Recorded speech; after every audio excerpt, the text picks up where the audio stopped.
All right, this is Randalicious, and welcome to the 90-second Hexis podcast. In this podcast, we'll be discussing the sailing development, the Wild Guthix Sleeps quest and rewards, skilling adjustments, Runefest, and more. This and all future Hexis podcasts are available on YouTube, Twitch, and Spotify. You can submit a topic in the Submit a Topic channel that we have in our Hexis Discord, and we'll give you a shout out if your topic is selected to be added in. Within the next couple of weeks, I'm going to have all podcasts, now like podcasts like 84 through 92. They've had like the audio enhanced using like the Adobe Podcast enhancement software. The ones that came before that, I've been going through using the Adobe Podcast software for enhancing the audio on there. And so I've got that done on nearly all of them. So like, I definitely recommend to listen. Like, if you guys ever want to go back and listen to some of the earlier episodes, definitely watch them on Spotify, not on YouTube, because it's going to have the enhanced version of that. You know, the shitty mics are going to sound a lot better. It's pretty much like what the point of the software was using is going to be on. So I'll definitely make an announcement on our Hexis Twitter when that happens. But speaking of the introductions, I'm Randalicious, and I'm the leader of Hexis. I'm Plundering. I'm a moderator in Hexis. I'm Enjoys. I play Runescape, and I like to click the things. I'm Myto. I'm a shitter recruit in Hexis. All right, so let's talk about the sailing development progress. So Jagex released a huge update on sailing. It's their first time sharing information in like more than 6 months, it seems like. They had like 100-minute long live stream where they were going over some of the progress with that, and they had some of the mods on there with Light, Kieren, Husky, Elena, and they were showcasing the progress of it so far. And you know, some of the questions we have looking at it is that like Jagex is very much interested in players' suggestions for sailing, and they. Even though like it's already coming, but they seem to be very interested in player suggestions for sailing. Should we? And here's a question that I had 199 put together. Should we be at the whims of an average Reddit user, or do you trust Jagex on making the balanced content? And if neither, kind of elaborate. What do you think about the development?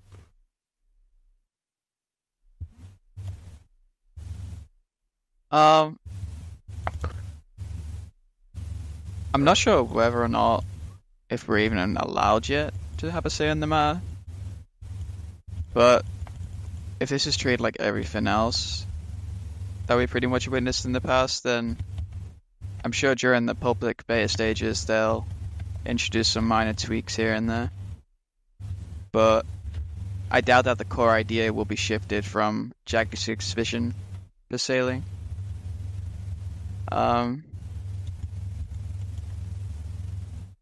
However, I do kind of feel like, or I don't actually want Jagex to feel compelled to react to too much criticism they see on Reddit, because I know they kind of like to pander towards that as much as they can, keep people happy. Especially in reference to the sailing XP hour, since I think they'll, without any hesitancy, opt for the path of least resistance and suggest some super low effort and extremely rewarding XP gains. But it's difficult because a majority of the Redditors viewed skilling to be a means to an end, right? So I find that kind of funny because we're here asking for more time and resources to inject into another skill that they'll probably most likely not finish like half of their other skills. So I think there are just some things that Jagex should independently determine and figure out where exactly it fits in compared to the already existing skills.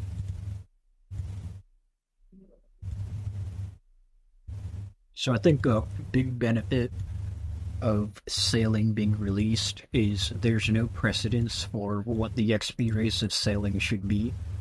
So they only really have to worry about other XP rates in terms of balancing. Like, we could probably gather numbers just of effective XP rates. For example, Herblore could be like 400k an hour, or for example, say sailing the Barracuda Trials, the highest XP rate you can get is 200k per hour. That would mean that if they want to do a multi-skill method like mineral dredging for sailing and mining, and the sailing XP from that was 100k per hour, we can just say, like, the mining XP should not exceed 40 or 50k as to not devalue the current mining methods. And I think if we can just do that for every skill, then they would know, like, the boundaries not to cross, but still be able to make it, like, a good skill overall. And I agree that Jagex should definitely take the reins on any balancing concerns or any fixes that Reddit might think that they want just to make things easier or whatever. I know Husky said that he plans on doing the 99 sailing grind multiple times over so he can actually get a feel for what it's like training through 1 through 99. So that's good. Yeah, that was one of the things that I saw on the stream, is that he said that he feels like if he doesn't like get 99 multiple times before release, he'll feel like he didn't do his job. Right. I'd say that's a high standard, like, to put on oneself. You know, because he's a developer, not necessarily QA, so definitely he's going the extra mile in that. So big respect on that. Yeah, I think that they should not really listen to the average Reddit user because, you know, kind of talking about like building off of what Enjoy said, the average Reddit user is going to get to like level 50 and then they will look for the most AFK method regardless of what the XP is. They won't care. Like, look at the star mining, for example. Terrible XP rate, but you know what? I think that's the most popular content that people engage in that more so than any other mining content in the game because of how AFK it is. So I think listening to the opinion of someone that plays like that would be an awful way of balancing a skill. So I'd say I'd trust them to make the content. And I mean, really, here's the thing: is that I feel like as long as it doesn't, you know, if the skill is more isolated, you know, think almost like before we started getting all these Hunter updates. Like, Hunter used to be a pretty isolated skill. Now, like, sure, it would like impact range if you were chinning, but I think having the skill as isolated as possible, and I mean, almost in that way, it'd be like a mini game, but it stops the opportunity for damaging other skills. So I'd say I trust it, and please don't listen to Reddit because they just want to AFK it for 30k an hour. Yeah, like the mineral dredging thing, I think the sole purpose of that should be sailing XP and, you know, resources or whatever. The mining XP should just be an afterthought. Like 35k in XP an hour is just a bonus and not the main reason that people are going there. Yeah, ideally it's like something you would do on the way to a next island, or like depending on how it's done. Yeah, that would be good too. Yeah. Yeah, this is a classic question of like the game designers versus the gamers, I guess. I mean, you look at like new video games coming out and they're always rushed just because of how high of a demand like this industry has. I mean, people are pushing for updates in this game. If you look at new video games, oh, when's this GTA thing coming out? It's been taking so long. It's hard for someone who just plays video games like Redditors to sort of comprehend how you even go about building a game that's fun. I'd say it's like one of the most complex arts in the world, maybe. I don't know. But yeah, I would 100% rely on Jagex. I didn't know about Husky testing 99. I mean, that honestly surprised me. You would think that's like something standard, but that's pretty surprising.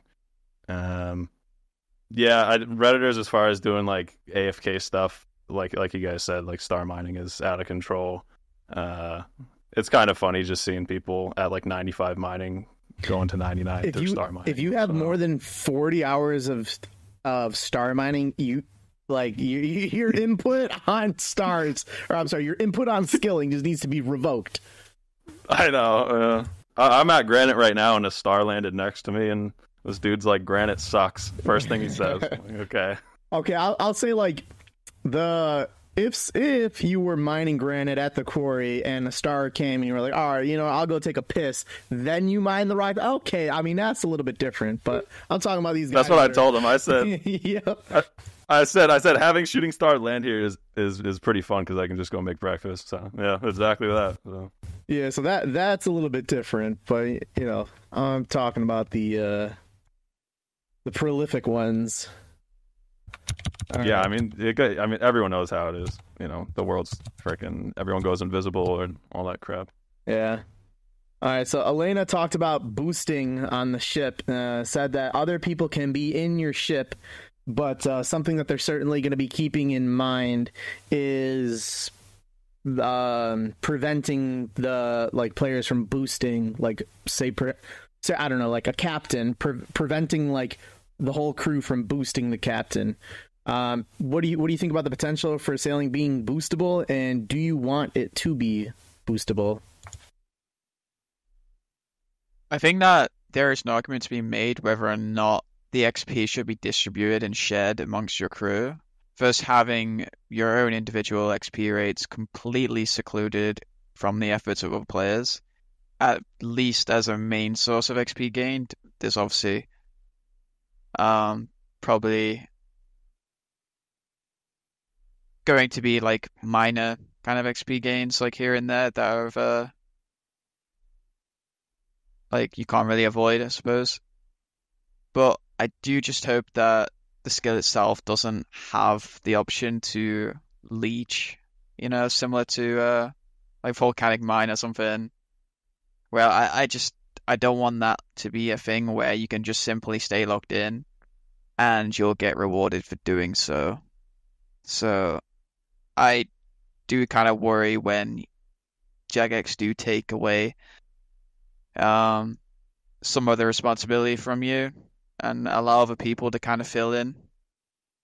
I would prefer if they try to keep it as engaging as possible for every player on there, not just a majority of them. That's just my main concern, but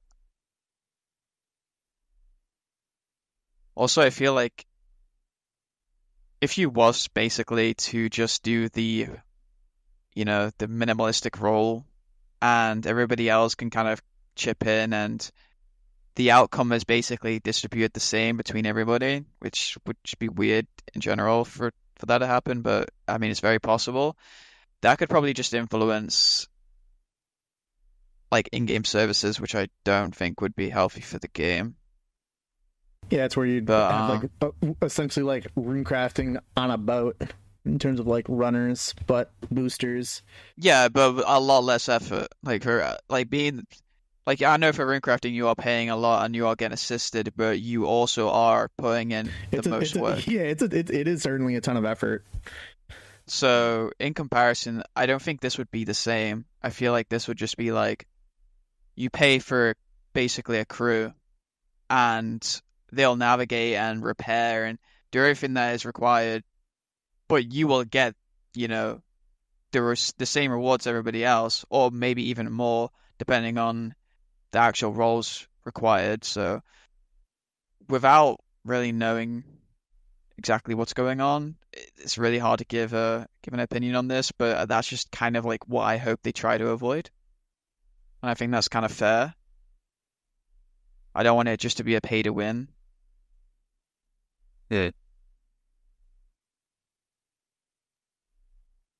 Yeah, it's I personally just don't like boosting. I haven't tried 0+4 lavas or muds or anything, but I just can't stand boosting. Ideally, it's really going to depend on how high effort the actions performed by crewmates are, because if you look at once it reaches a certain let's say they make it very complex to maintain the ship for your crewmates, it's high activity.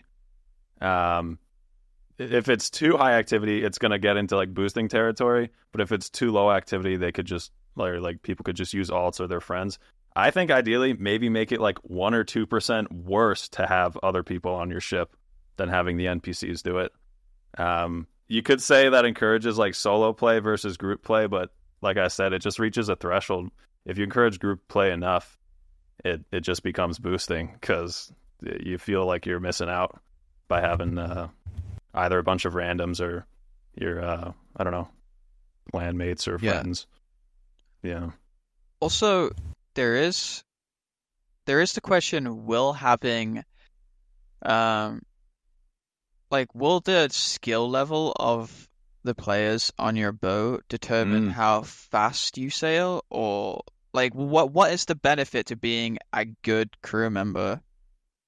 Besides, because I feel like everybody would just be doing the same thing, right? They haven't really spoken about how, like, as an individual player, you will be benefited for being a more skilled player in regards to how sailing's going to function, because they haven't. It's just kind of like everybody is just assumed that they're doing the same thing, and there really isn't anything that you can do to, kind of separate yourself from them in regards to like a skill manner.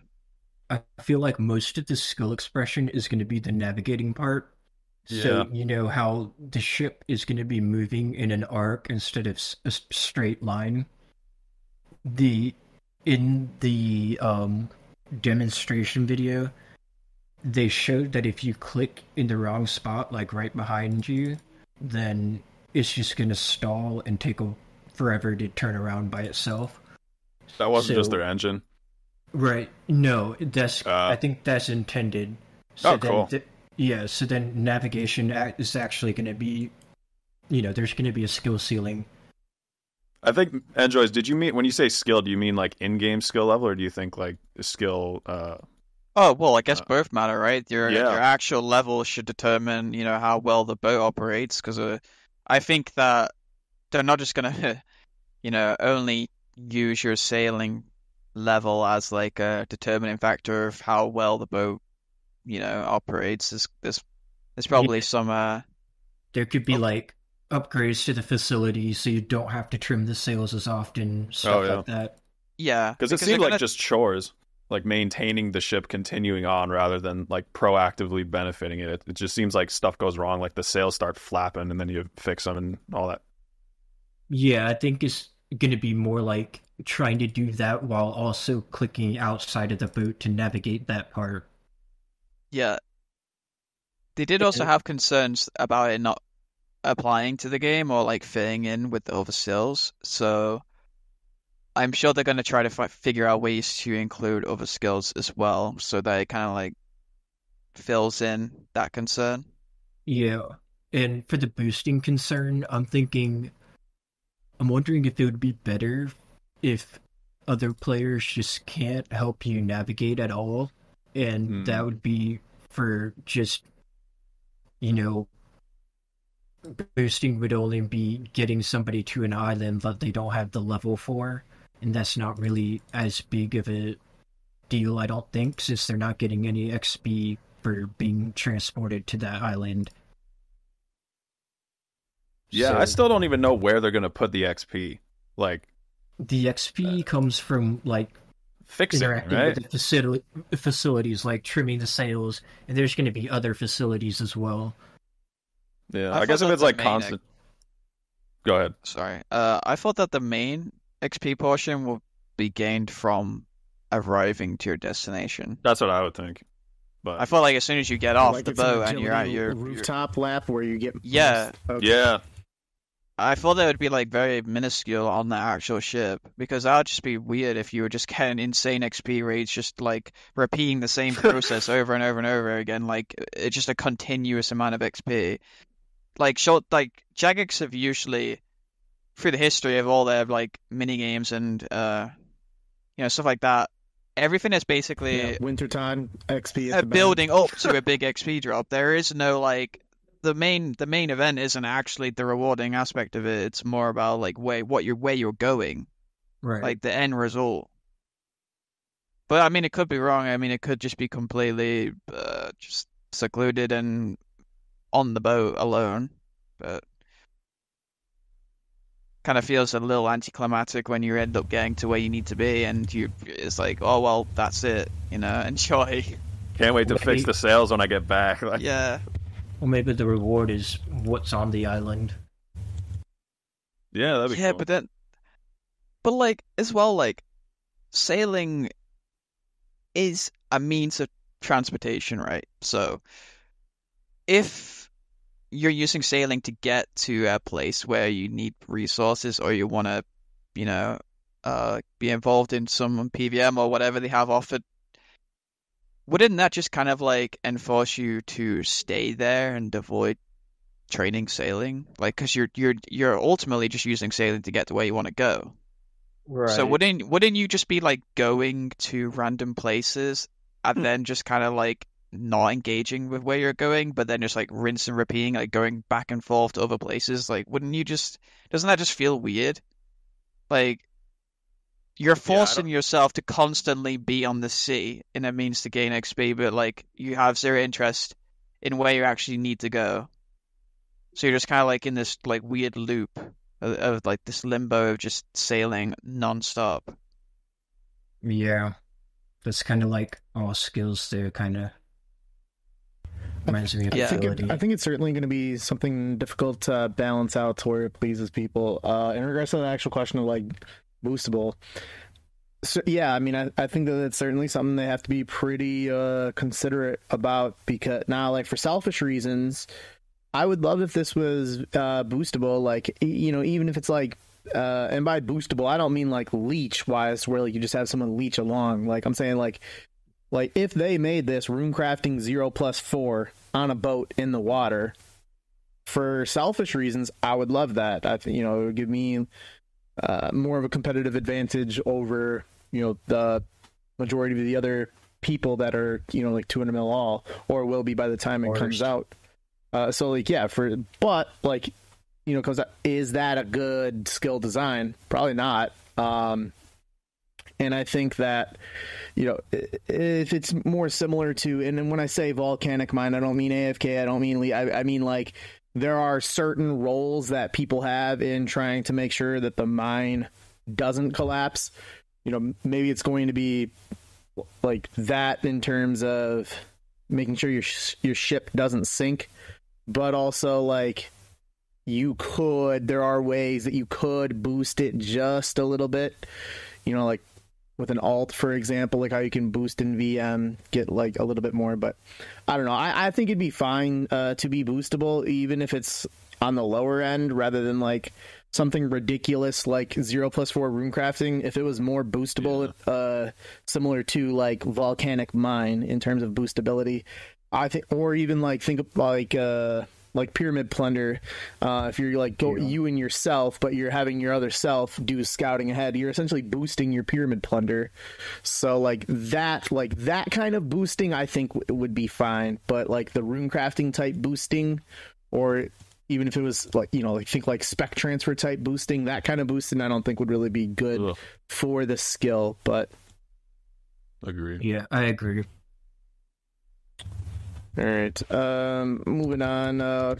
During that live stream, Kieren had said that HD support will be implemented for sailing for like the visuals. I don't know. I didn't really like. So I guess like there's the standard. There's a high depth. There's like this other client. I don't know. HDOS. Yeah, like. What do you guys think about like for sailing? Like what graphics do you think you'd prefer? Like, I just like the general standard settings. I don't like fucking around with the plugins. I don't like this other client. I mean, I understand why some people do, but like, I don't feel like any dev time should be spent on there, because like, Kieren saying HD support would be implemented, I feel like it's certainly very different than like a client or a plugin saying that it would be. I don't know. What do you think about like the visual side of sailing? I think they're planning on implementing the HD toggle to their client as a whole before sailing is released. and that's what they're saying. The main reason they need something like that is because of just render distance when sailing. Because, I mean, my favorite game besides this one is actually Sea of Thieves, which is essentially you just sail and you're a pirate. So they, but like if you can't see, real quick, let me jump in. like Similar on that. Yeah. I did just, I've played it before and beat it, but just recently within the last month, I played and beat like Assassin's Creed Black Flag, where you are a pirate the whole time. And like, how was it? I mean, certainly I felt like the worst parts of the game were when you were on a boat or a ship, on a ship sailing around. Like the ship combat I thought was fun, but general traversal on it I didn't necessarily like. But I actually gotta say, like, I was thinking of trying like Sea of Thieves before sailing comes out, just to get it's great, man. Just to get more of a water gaming experience. Sorry, go and ahead. I think the main important part of it is, like I was saying, just render distance. I mean, like if you don't see anything and you're on the sea, it's just like what's the whole point? It's like land ho or whatever the fuck the role players will be doing at the time. So I think the HD, just the main thing is water looking cool and not flat, and then just render distance. I've tried HDOS. I actually really like it, but like all games, if you ever play like frickin' Minecraft and you change your textures, it's just a matter of time before you go back to default, just because that's just what you know. So me personally, I've tried HDOS. I actually really like it. Just went back to regular HDOS graphics. obliterate your GPU, CPU usage compared to RuneLite? It depends on frame rates. Yeah, actually, I should check into that more. But I'd be curious. By comparison, RuneLite and RS3 at max graphics are about the same, which is kind of crazy.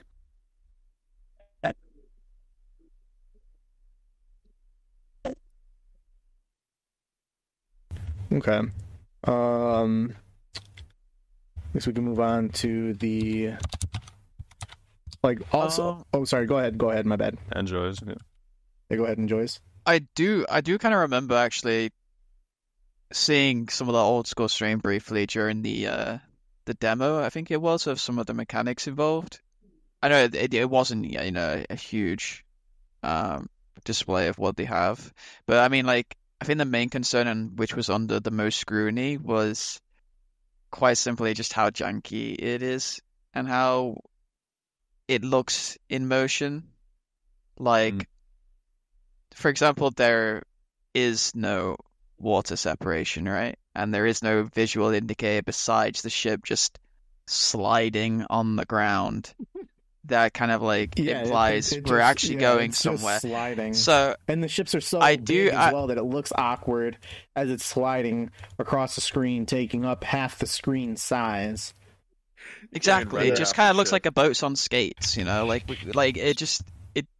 it does look like it doesn't really fit to like a ocean activity. Like, it just seems. I think the most important part of that demo was just the fact that it can move, and like the collision part and all of that, the graphics and all of that can be added way later. It's just the actual technical parts that matter right now. I also wish they would elaborate a little bit more on like what kind of HD they would involve, because are they talking about HD in regards to players, the ship, what's viewable, like, or are they just strictly talking about the sea? Because there is a big difference, right? I think a lot of people would be kind of like hesitant to want to see the whole picture in HD, opposed to just maybe making some changes to the sea. Maybe like add some fog or something, just so you like can't see. I don't know. Yeah, I think it's everything, right? I mean, something I was thinking of is they had that lantern that was like breaking ice or melting ice or something. I just picture that shit glowing. That's about it. Maybe the waves move. I don't know. Would you guys want the boat to rock if you were on it, or no? No. You have it toggleable. They made a change to what's the Trawl. Yeah, fishing trawler, because like people were allegedly getting sick just like on fishing trawlers. So, yeah, like real shit. So like they had to make a change to it, but yeah, I would say don't make the thing kind of rock. Yeah. But one thing that I thought was pretty interesting on the stream was Kieren. He said that they expect to revisit shamanism after sailing under the assumption that sailing goes well. Man. so back to back. Another leaderboard, man. Would you like to see shamanism? Did you prefer it over sailing? And what would your thoughts be on if they were to come out with shamanism? I mean, like, if we kind of look at the development cycle, I would say it would probably be 2 years before like shamanism would even like. Certainly, they would have to give sailing at least 6 to 10 months to breathe before they would even think. But like, just what are your thoughts on shamanism and sailing, and if that were to come at some point as well? Yeah, one of the things I said was that like introducing new skills is old school. There was a new skill every year for a number of years. It was like one of the points that he had made. So yeah, how did construction go? Hey, don't you dare hate on the greatest skill. No, I'm talking about the most tragic event in old school. That's from construction, remember? Valador? Oh yeah, never forget. Yeah, like I said, I love Sea of Thieves. I'm glad sailing's the one that they're going with. I was more optimistic about it until I listened to the podcast a few times. I was like, oh wait, this could ruin the whole game, because of then we would have to train all skills through sailing. That would just absolutely ruin the game. Shamanism, I mean, say the word shamanism out loud to yourself. It's just like, what even is that crap? I liked Aubrey's idea of engineering or something. This is the one with all the perks, right? The shamanism, yeah, kind of. Well, yeah, I think it was kind of. Yeah, I played RuneScape 3 as an all. I can't stand perks, and having to worry about that crap, it just complicates the game. It requires more mental energy, not in a good way. Yeah. It's cool. Invention's cool, but like perks, just can't be asked. I would never want that in old school. It just complicates it. And 100% prefer sailing over any of the skills that are proposed. So I preferred shamanism at first, but eventually switched sides to sailing, but after it was already chosen. I think that if sailing goes well, I would like shamanism to be one of the options that they pull as a potential second new skill. And I hope that they, revisit the naming of shamanism. Yeah. Because that was like the worst part of the entire skill proposal. If shamanism had a different name, it would have won. Like I'm on the team engineering, dude. Like if you engineering, if it was engineering, it would have won. Like think about like day one when they released the information as to like what the skills, like when they gave out those. I don't know. I think it was 3 skills, maybe 4, but I think it was 3. It was like I didn't even need to read a single description of any of the skills to know that shamanism was not going to be it because it had the worst name, and that sailing was going to win because that's what people would have the slightest. Did you disregard the other 2? Just like I did? I just disregarded the other 2 besides sailing. I'm like, okay, those aren't going to happen. Was there 4 of them? I think it was 3. I don't know. Another one. Okay, sorry for the listeners on the podcast. That was me getting a blood shard and you getting another one. Yeah, just getting blasted with the sound. There was one of them that was like animal husbandry or something, or taming. That one, animal husbandry. Dude, that one fucking sucked. I think that shamanism, like as I kind of see where we are now, like I would still always be on the side of no new skill, but in the situation, like if I was forced to have to pick and looking at like where they are right now, what it's looking like, I think Shamanism would have been a better one. You can say like the old school feel, like it almost feels more old school to me than sailing, and I feel like it'd be almost easier to develop because like Shamanism was, I don't want to say like a complementary skill, but like I think the way that you would train it and the way that it would like be, certainly they said during the stream that like how the ship moves on the water is going to be adjusted, but like I don't know, like as I was watching like Rock, because he was the one who was showcasing the gameplay, I was watching it and I was a little disappointed. Now obviously it's still very, very early on, but I think Shamanism probably would have been the better choice, and like especially looking at like sailing won over Shamanism by like 400 votes, and that was like having the other couple skills involved in that poll. So like it's not even likely or possible that sailing would have beaten Shamanism head to head. Like they could have just narrowed it down to those two and had a vote from there, but sailing's almost at a disadvantage because of its meme history or whatever. Well, I mean that's why it won. Literally, like if you were to look at the names, like when those dropped, I thought Shamanism was going to be the worst one. Hold on, actually, I remember I sent. There was Aiza and I were talking about it. Let's see. Talking about what specifically? I was talking so I'm looking back at the things that we had when they were all kind of pulled, and so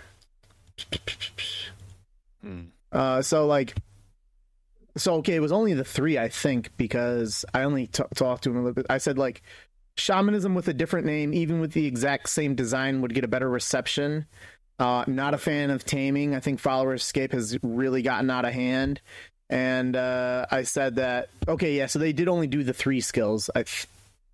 Or I only talked to him about 3. And I said, like, I'm trying to recall details from sailing from a few years ago to how this iteration is different from, and what has potentially been improved upon from when it failed. But, like, sailing absolutely has the highest likelihood of passing. Shamanism needs a different name. Taming sucks. And, like, I still feel that way today. Yeah. The thing with the new skill is that they're going to add a lot to it, no matter what. They can't just come out with something that's like, I don't know, the entirety of like any of the skills we have. They can't if they came out with Hunter today, it's just like there's not that much in it. So because it's a new skill, there certainly wasn't at the beginning, and like they not at the beginning, yeah. Certainly added a ton with like. But like I'm doing, and all the other, certainly with all this Varlamore shit. Yeah. But like if you go to back, let's say another. If you go back like 10 years ago, we didn't even have black chins. Like you train Hunter, you caught red chins. That was it. That was the skill. Once you got to levels like 63 or 80, depending on your idea of let's say fire making or something. Yeah, it's just they have to add a lot when it's a new skill with like necromancy and RS3. You don't have to know what it is. Just know that there's a lot of stuff you have to do, which is kind of annoying, but I see why they would do that. So whenever they add a new skill, it has to be complex. It's something it has to like be a complete skill upon release too. I kind of feel like you can't really release a partial skill and be like, all right, here's how we're going to continue to update this skill over the next 2 years. Now, certainly you might, but like that shouldn't be your release plan. Yeah. But all right, moving on. They shared my bad. Did I skip what we were getting? Sorry, go ahead. So, I'm not like super heavily opinionated on having a new skill in the game, but I do find that it's kind of like, from what I've gathered from seeing other people's opinions, it isn't directed towards like the longevity of the game, since most of that is determined by non-skilling related activities such as like PVM, PvP and collection log, and I am quite disappointed that they wouldn't want to invest their time and money into more replayable content, kind of like raids, and maybe focus more towards PvP, which is heavily neglected already. And also the other continents that they would like to bring with sailing, which that would tie into. Sailing isn't really necessarily needed for new content to coexist with it. So since we have teleportation already in the game and have no issues getting to where we need to go, it does feel forced in regards to how I feel with sailing. I do kind of worry though that investing so much time and money into a new skill, that it might just end up being quite a huge opportunity cost for the game's potential, as the skill within itself will inevitably die, right? Since once people get 99, which may even just take a week, that would have just been like 2 years maybe of just so much time just gone just to satisfy people for such a short period of time. Like it doesn't seem like a good exchange in terms of like Resource the investment and the outcome. Yeah. You know? Well, then, and that's not even factoring in the potential detrimental impact it could have. But yeah, I think you're right, because most players aren't going to get, really take advantage of sailing, whereas yeah, like people do it, that repeatable content, they've got so much of that, and like that's what sells. That's why they have a job, is because of how good, first off, the base game is, but like the repeatable content that keep it like I think like a lot of people a lot of people, like, you can sink thousands of hours into like hunting for gear or just raiding with your friends. Log. Yeah, these are the things that keep people logging in, Like, Yeah. Even ain't nobody interested in logging in and group skilling, man. I mean, it's great on update day, like people have fun with it, but it dies so quick. It really does. Like it really just, Like Group Iron Man. yeah, Just died immediately. Well, there's update timing, but yeah. I don't really know how to. For Shamanism, the thing is, like, the difference that has is that will determine a shift in the whole entire game, where sailing doesn't really have that kind of effect. Shamanism will actually it would be more than change just a skill. everything. Yeah, it would change everything. Is that good? I mean, sailing is still going to be pretty big in its own right, but like sailing certainly has much more potential to be isolated in terms of its impact on other skills. They're both shamanism changes. It's a lot more everything. extreme, right? Shamanism is just so much more extreme in the actual effects towards the whole entire game and the player base and everything utilized in the game. So I hope you can throw stuff overboard in sailing as like and get XP for it, or a sink or something weird like that. I'd be disappointed if you can't just hijack boats and make them walk the plank. Just kind of you gotta play Sea of Thieves. Yeah, like be a pirate. There's got to be like an aggressor. I don't think I've seen them talk anything about like PvP ship combat. Yeah, that's crazy. That's gonna be the last thing, I think. Just swine somebody's so There's no way they'd be able to develop it. It would be way too complex, and it probably would not even work out well. That'd be insane. What do you get? Like, does the fucking boats have a HP bar or something? I mean, hey, we could get a good use for the cannonballs. I think they should leave that shit out and then put it back. Cannonballs as well do extra damage. Oh, yeah. Crazy. You can just put a multi-cannon on your ship and then pull up next to someone and it just starts spinning and spraying down. Yeah. I think they should get rid. I know that's not a question, but I think the PvP should be left for later. I think they should do everything right first, and then add it as a huge update. Maybe if it fits, and I think that's troll, man. I don't think Do it not would add fit. PvP. I don't think it would fit. The ships are. Oh, you can't just like open waters like, all right, fuck you, I'm pulling up and killing you. No, I mean like they don't have like the ships are too big for it to be able to work. Just. Would you want it on release PvP? Hell no. Oh, shot. Hell no. That's what I'm saying. But I think they already said that they're gonna do the PvP portion of that later if they even really? can do it. Yeah. Oh, okay. Yeah, that's for the best in my opinion. Yeah. All right. Anyone have any more on the shamanism sailing?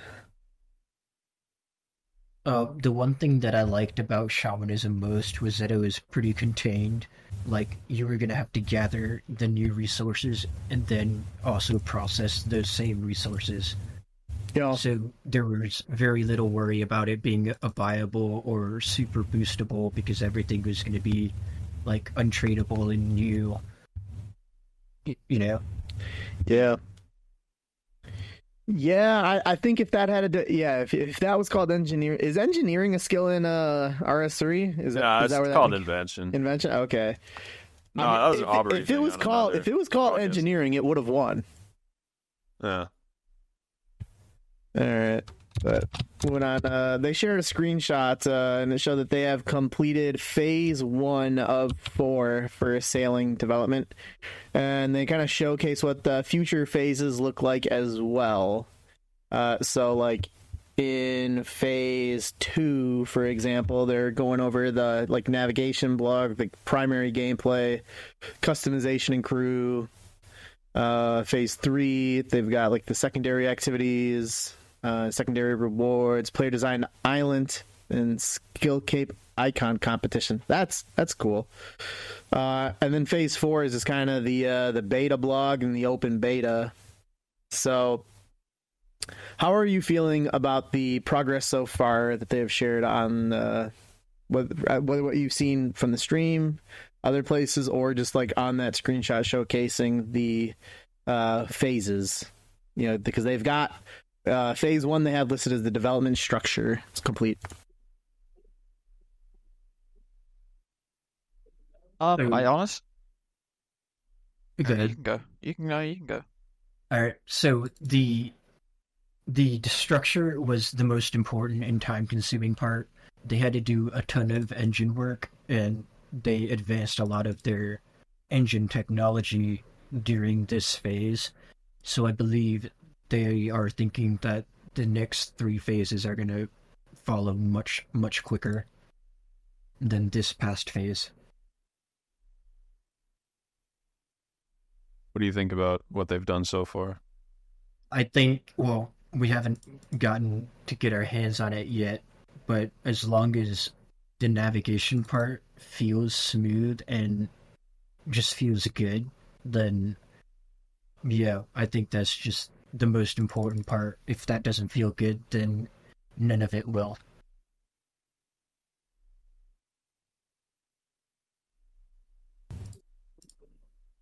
Go ahead and Joyce. So I don't know if I really have much say on this because I haven't been hugely invested besides maybe like catching the occasional stream.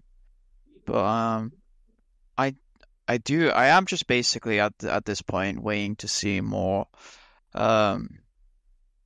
expansion on not just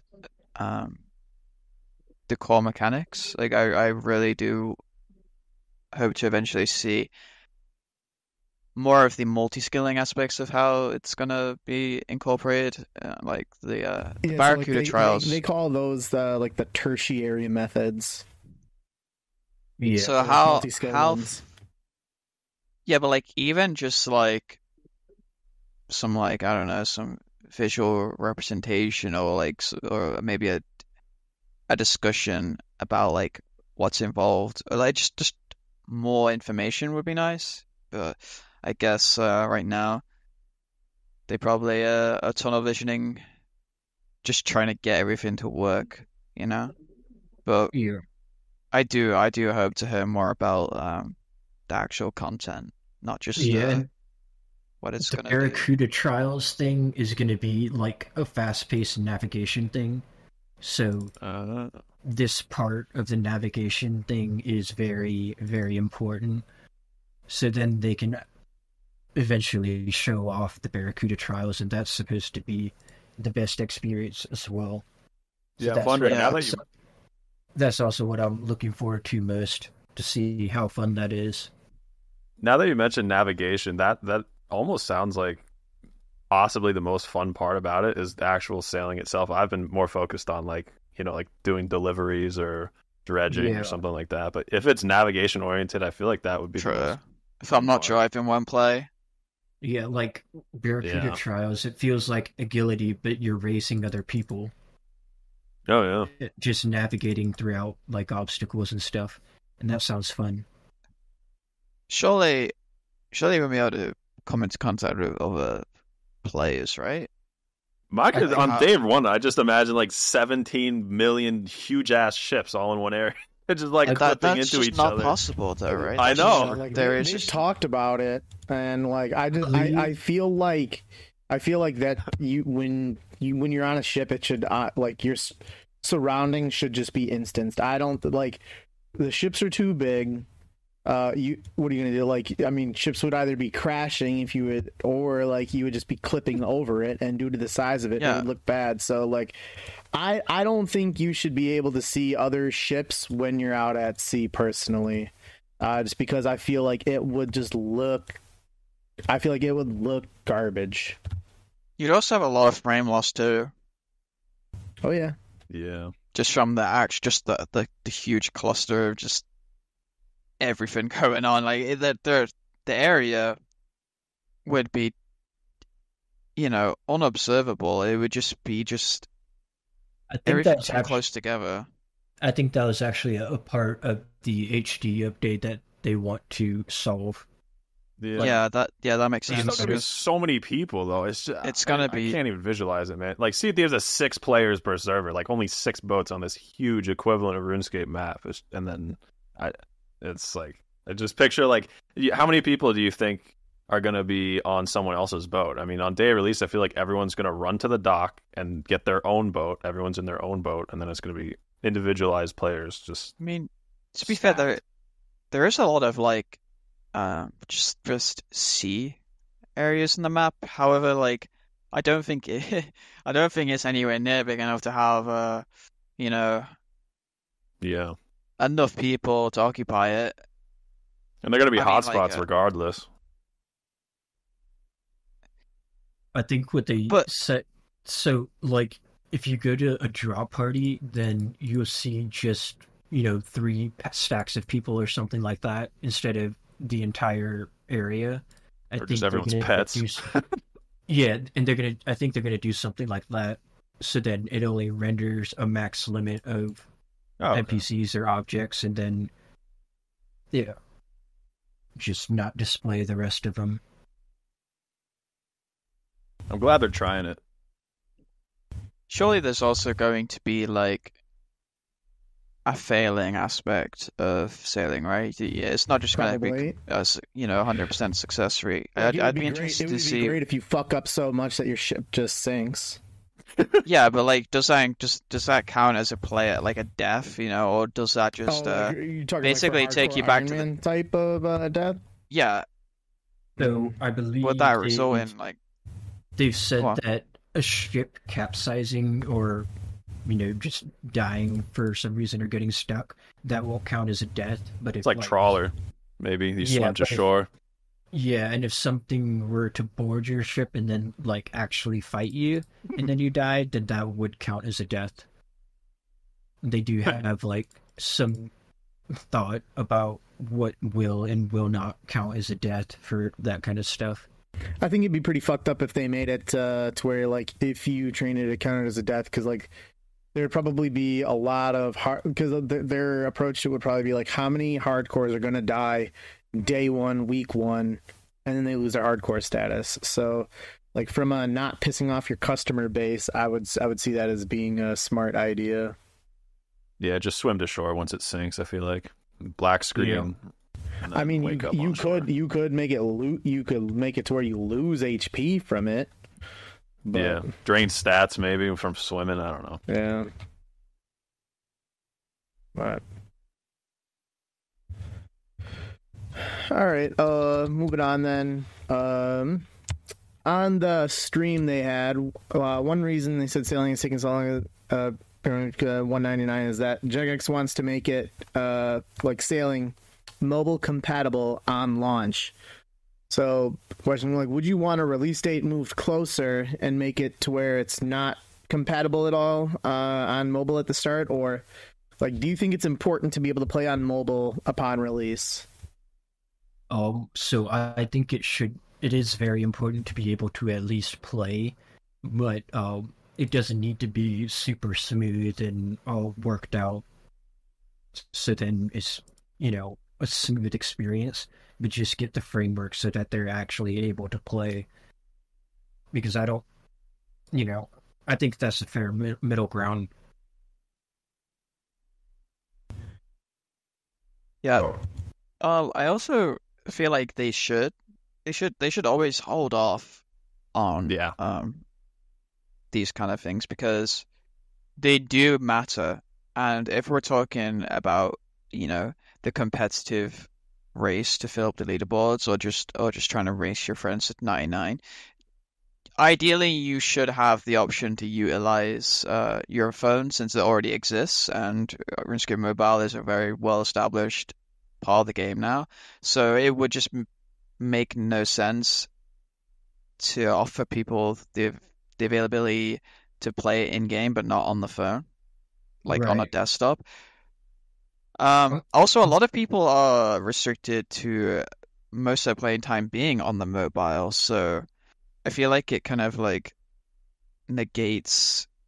Yeah, I'm thinking it should be fully playable, but like if they took a couple of weeks to make the respawn timer plugin for mining, for example, to help sailing be a little bit easier, then that would be fine. Just make everything doable on the start, and then add some quality of life stuff later on, just so then they can get it out a little bit sooner. Don't they usually do it like a separate beta for mobile? Yeah, I'm pretty sure they do. So maybe they'll have to include that at some point. Yeah. But they definitely shouldn't just release it without all considered, Yeah. Yeah, I definitely think it'll be fully playable, but it might not just be as fluid or as easy as people might want it to be. But that's the same for any other activity on mobile. So, pretty sure as long as people can still gain XP, they don't really care. As long as they're getting XP while on their phone at work or something, they're fine.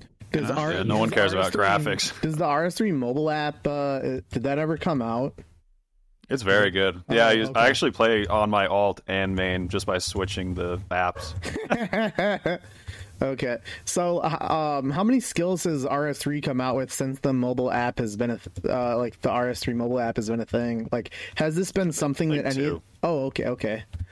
I think necromancy is a combat skill, and then what's it called? Archaeology is a gatherer skill. Okay, because I was thinking I wonder what kind of considerations the teams that have done the skills on there have had to make while they've been developing skills, and if there's anything translatable to how that would be on old school. But I can't believe RS3 is even on mobile, to be honest. You think it's too complex? But yeah, I mean, there are all these abilities, right? So I mean, you can have them automated. I'm not an RS3 expert, by the way. Man, I'm not an expert. Yeah, on that. Yeah, I remember that. So, okay. I mean, as someone that will probably play a lot on mobile, and towards the end of, I would say I probably played mobile around 25 to 30 hours a week, as I was finishing off 200 mil all. Oh wow. And so it was definitely a nice thing for me to be able to do. So it would be useful for me if mobile was a thing, but I don't know, I guess really from a development standpoint, when they make raids, do they consider like, hey, can raids like for TOA, did they think about how is this going to be able to play on mobile? When they come out with the Coliseum, did they think, hey, how is this going to be on mobile? I don't know. I don't think they probably did. So like, well, why didn't they have separate teams working? Like, wouldn't they just, the main sailing team, for example, wouldn't, whenever they develop something or like whenever they polish or finish something, shouldn't they just refer it to the mobile team so they can stop testing? I mean, here's the thing. I don't know if there is a mobile team or not. Mobile is actually very advanced to add a game to compared to a computer. So I feel like they shouldn't just like kind of accumulate a whole bunch of stuff to just force onto the mobile project. I think that it should, since it takes so much time, right? They should just do that they should just refer to mobile as soon as they can, rather than they have to for render distance. Oh, sorry, they have to for render distance. I think just with sailing and and they're subscription based, right? So more players is better. So mobile had to happen for them. I think almost. From a business perspective, the opportunity cost is just ridiculous if you don't have it on mobile. It made it incredible for them long term because like it probably significantly increased their retention on people on members. I wouldn't say that it probably increased membership, but it probably substantially helps with retention, and that is why it's an incredible thing. Yeah. Also, you're more likely to have a discussion outside of the house about the game if you're playing it, So like it does kind of like expand on the talk around the game. You're right. I play Runescape at an esports bar. I sit with my phone. Damn, I had this one time I went out. It was like shortly after like mobile came out, so I think it came out in like October 2018, and this would have been probably like November or something. And I went out with a few guys at work, and we got wings. We went to some place and got some cheap wings, and wow, I had my fucking phone, and I was fishing while we were all out. Now, like. I know how it sounds like, oh, you're out with a bunch of fucking, guys and you're just playing. Yeah, I was. But, like, someone there saw me playing RuneScape on my phone and was like, is that fucking RuneScape? Yeah. And it's like, yeah. And then, like, I mean, he didn't play, but he knew of it. And he said that he had a friend that played. And it was his roommate, actually. And then you go over the entire history of construction and how. Well, no, like I told my like coworker, I said, hey, like ask him what his RuneScape name is, and I'll add him, or just like here's my name, tell him to add me, and like his friend was like his friend knew of me, like, so like that was cool. Wow, that's pretty cool. Yeah, I play on mobile sometimes at this esports bar I go to because I can't be asked to pay for using a PC there because I have one at home. So like esports bar, do they have like a bunch of like PCs and stuff? Yeah, I've only been there like twice, so I've seen stuff like that, but I just feel like it's the only. Well, no offense, I feel like it's the only appropriate place to just play mobile. I'm joking. Okay.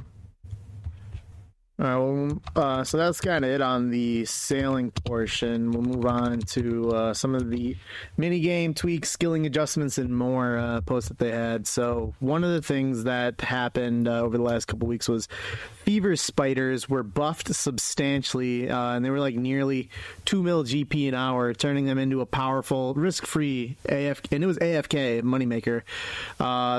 These were making more money per hour than Rune Dragons were, with far less requirements.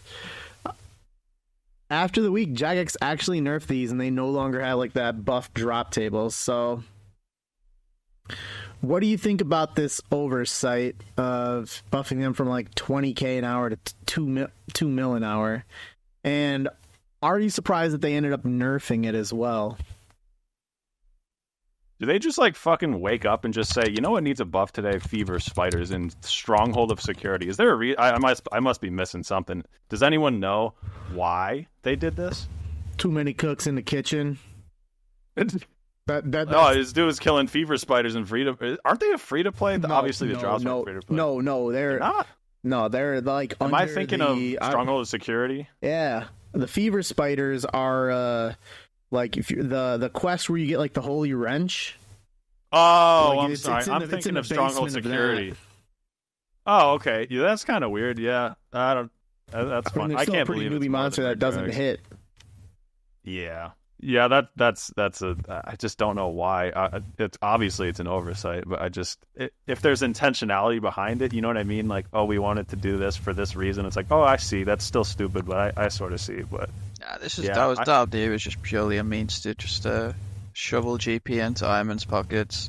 Yeah, like what? Like what's even the reason? Like, that sounds like a random, like an AI came up with that idea. Like, what should we do to the game? They literally dropped nothing besides alcohols. Yeah, there's no utility for that drop. Yeah, it's just adamant items. Money. I know they nerfed it to adamant items, but because they made it rune, right? And that's what made it so good. And I think they reverted to adamant items. The nerfed essence is kind of crazy. Like you get so much essence. Do you even need essence anymore? That's the thing. Yeah. Iron Man. Yeah. I guess wouldn't it be better than just mining day out though? I don't know. I think it's so wild that this happened. Like, I would love to, like, whoever it is, like, I would love to know, like, what their intention was, and then, like, I don't know a good way of saying it. Like, I feel like whoever came out this probably, like, whatever JMods suggested this probably has, like, base 65 stats. Didn't consider what this would be like with, you know, stats in the 90s and a cannon. And, like, they just could not comprehend that this would potentially jump up to being, you know, the highest, like, you know, essentially, like, farmable method.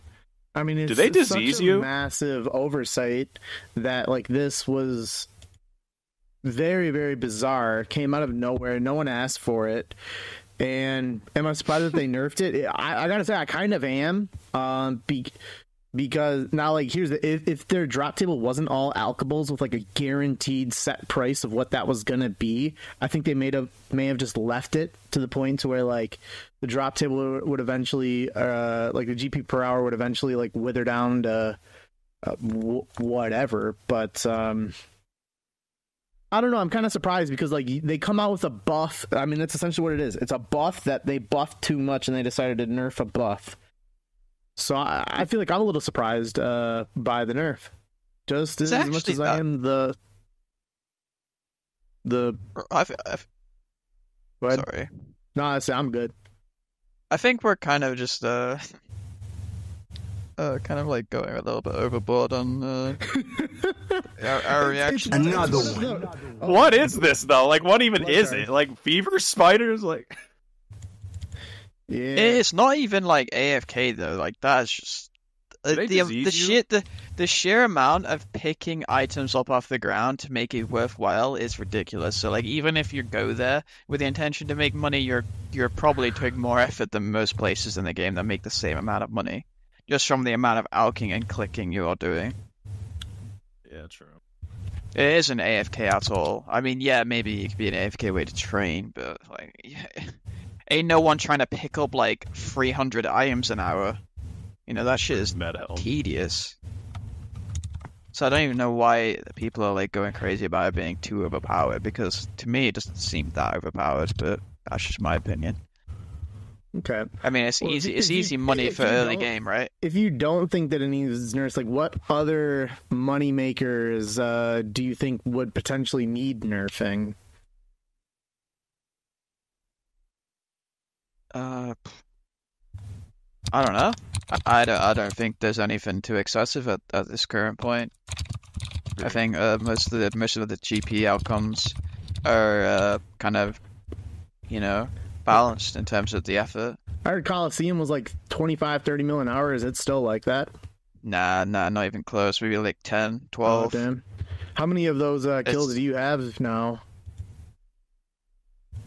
I don't know. Maybe I think over 100. Wow. Okay. So, So it's like but 10 mil an hour then.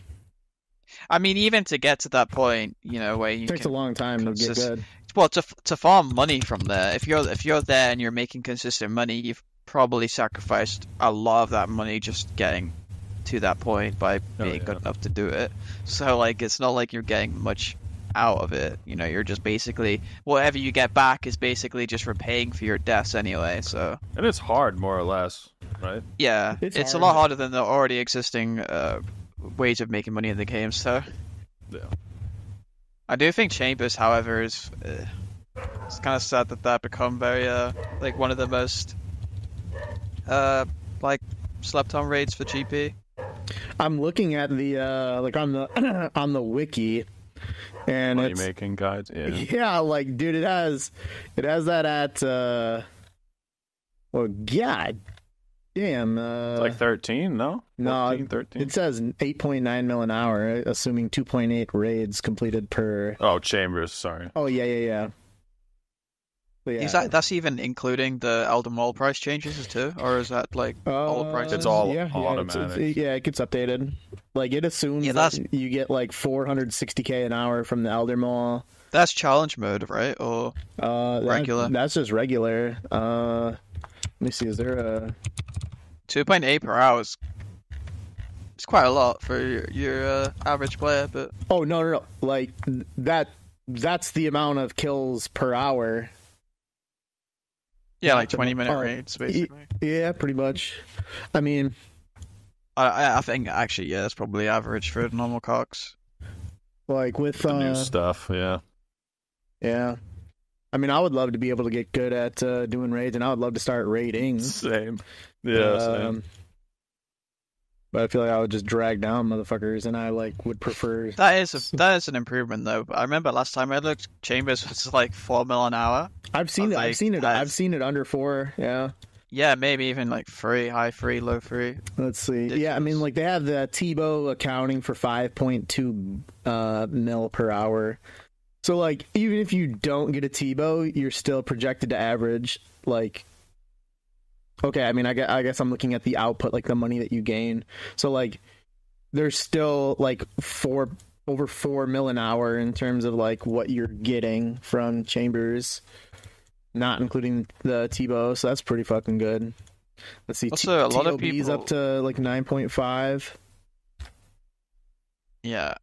because of that scythe being through the roof. I heard Fasani is pretty good now with the buffed rates. Yeah, I mean, according to the wiki, it's like 8 mil an hour now. Can you alt that, or is that the normal version? I've never done either one. I don't think Like, you you can can do, like, do viables. Sani's too well. Like, Yeah. I know someone who was doing MLM on their own while doing Fasani's for like 6k kills or something. huh?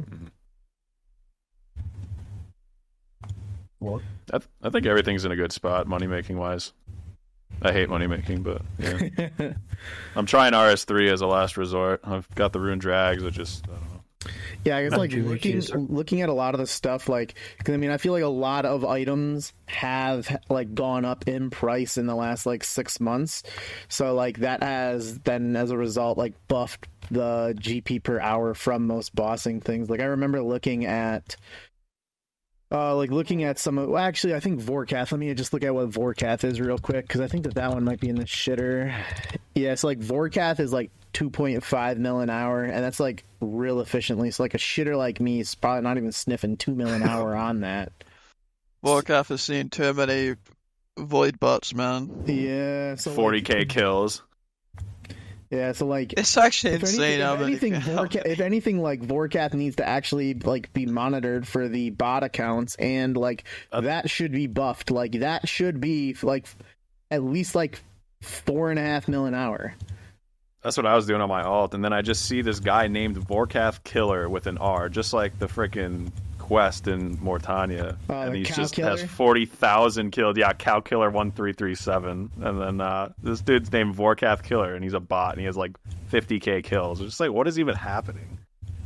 I never understood why Jagex is so dependent on.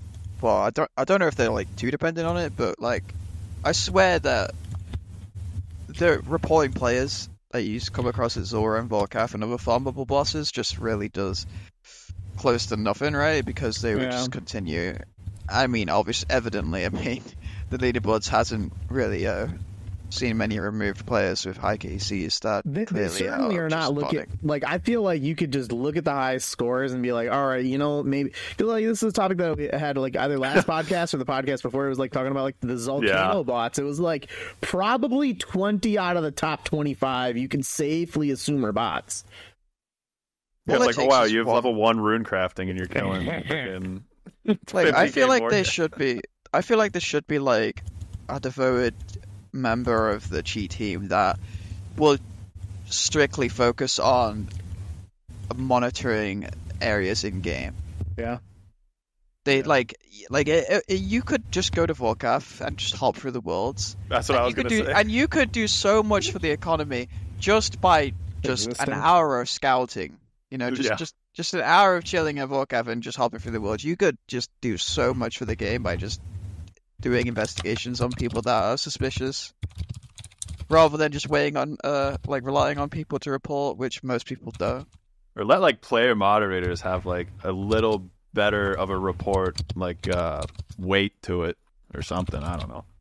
Like, Yeah. unless you're doing Relica, it's not worth it. Relica course, but you know, other than that, They recently changed the report button, right? The interface. you can do that shit Yeah. really quick now. You can hold down 1 and frickin' right click report someone, and it'll report them. For Yeah, that completely confused me when I misclicked that. I was like, "What the hell is this?" Like, well, Rune 2H's with that Smith's outfit's like 1 mil an hour now. That's kind of overpowered.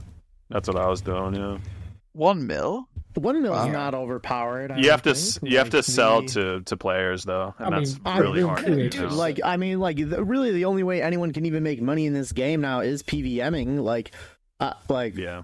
That's so would much go- different though. 1 mil compared to 700k or whatever. What it about was. mud runes? Plundering, you do mud runes, right? I want to do mud runes. Yeah, I used to. Let's see. They're like 127 GP right now. I think it's like, Oh shit. yeah, I don't know what that is These are, hourly, but I would love for there to be skilling methods that make, you know, Yeah, several- man. like, you know, there's probably 30 different bosses you can do that make over like 4 mil an hour. There's not one skilling Yeah. method. yeah, I hate money making. Actually, Wraths might be close. So, Yeah, that's So, what like- 26k an hour. GP or excuse me, XP. I don't know. I see they're 2 mil an hour. Yeah, rest there. Oh, okay. They're like 44, 46k XP per hour. Or 40k, I can't remember. Mm. All right. Well, okay, so nothing really needs nerfing, but what do you think? So this is going to be a follow up from like the skilling rebalance. So like by rebalance, they buffed everything, but do you think there are any skills or methods that need to be rebalanced or refreshed that but Jagex continues to ignore it?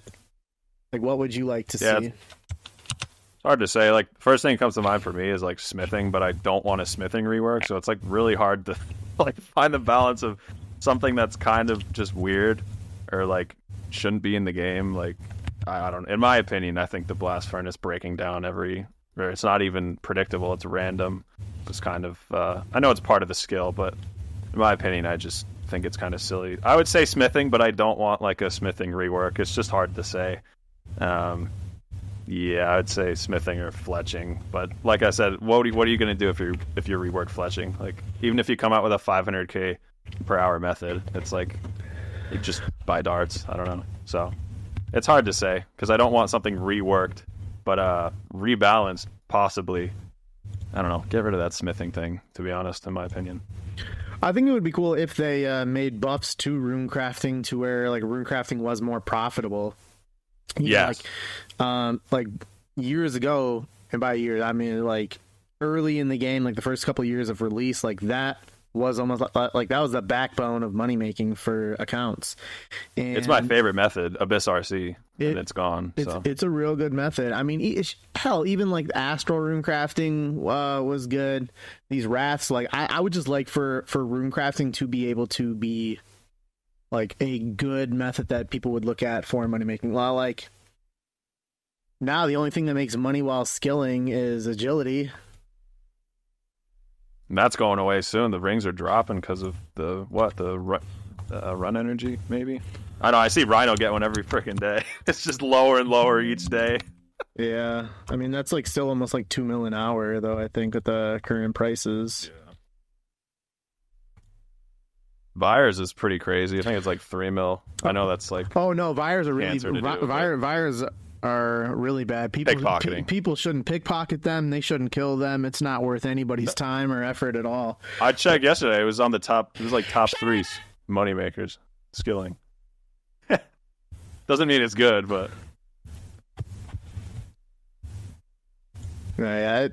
I would just really like to see runecrafting be a profitable, good skill, and it could really be any of the methods. And like, here's the thing: it's not really about like. PRS is 1 each. Like, it's like we have hit the basement, the floor of what like runes could cost or be or anything. So, Randy, pickpocketing Vires is 3.5 mil an hour right now. Yeah, GP. That's pretty wow. What do you think enjoys Plundering? You guys think anything, any skilling methods? I could go on forever about the mad shit that he's changing. Give me two. Give me two. Okay, so nerf Volcanic Mine, massive nerf Volcanic Mine, too overpowered, ridiculous, has been that way for ages. It just makes no sense why it's the. What would the XP per engaged. Hour? What kind of XP per hour do you think would be fair? I think like 85k. I think 85k is like a cap. Would be more suitable for that content, given how easy it is and how like little you need to know to be able to do it, and how solved it is. Yeah, and like the APM as well. Like, come on, man! Like you're relaxed the whole time. I mean, it is kind of like it's one of those things where it's been in the game for too long, right? They're not going to change it now. Similar to how Sepulchre's been in the game for so long, and they're not going to just nerf it from 108k to, you know, what they proposed, which was, what was it, like 75, 85? Less than rooftops. Yeah, so it's done too much damage already, but that is just something that I think would it should have been considered sooner, to be fair. And my second one would probably be removing bonfires from the GE.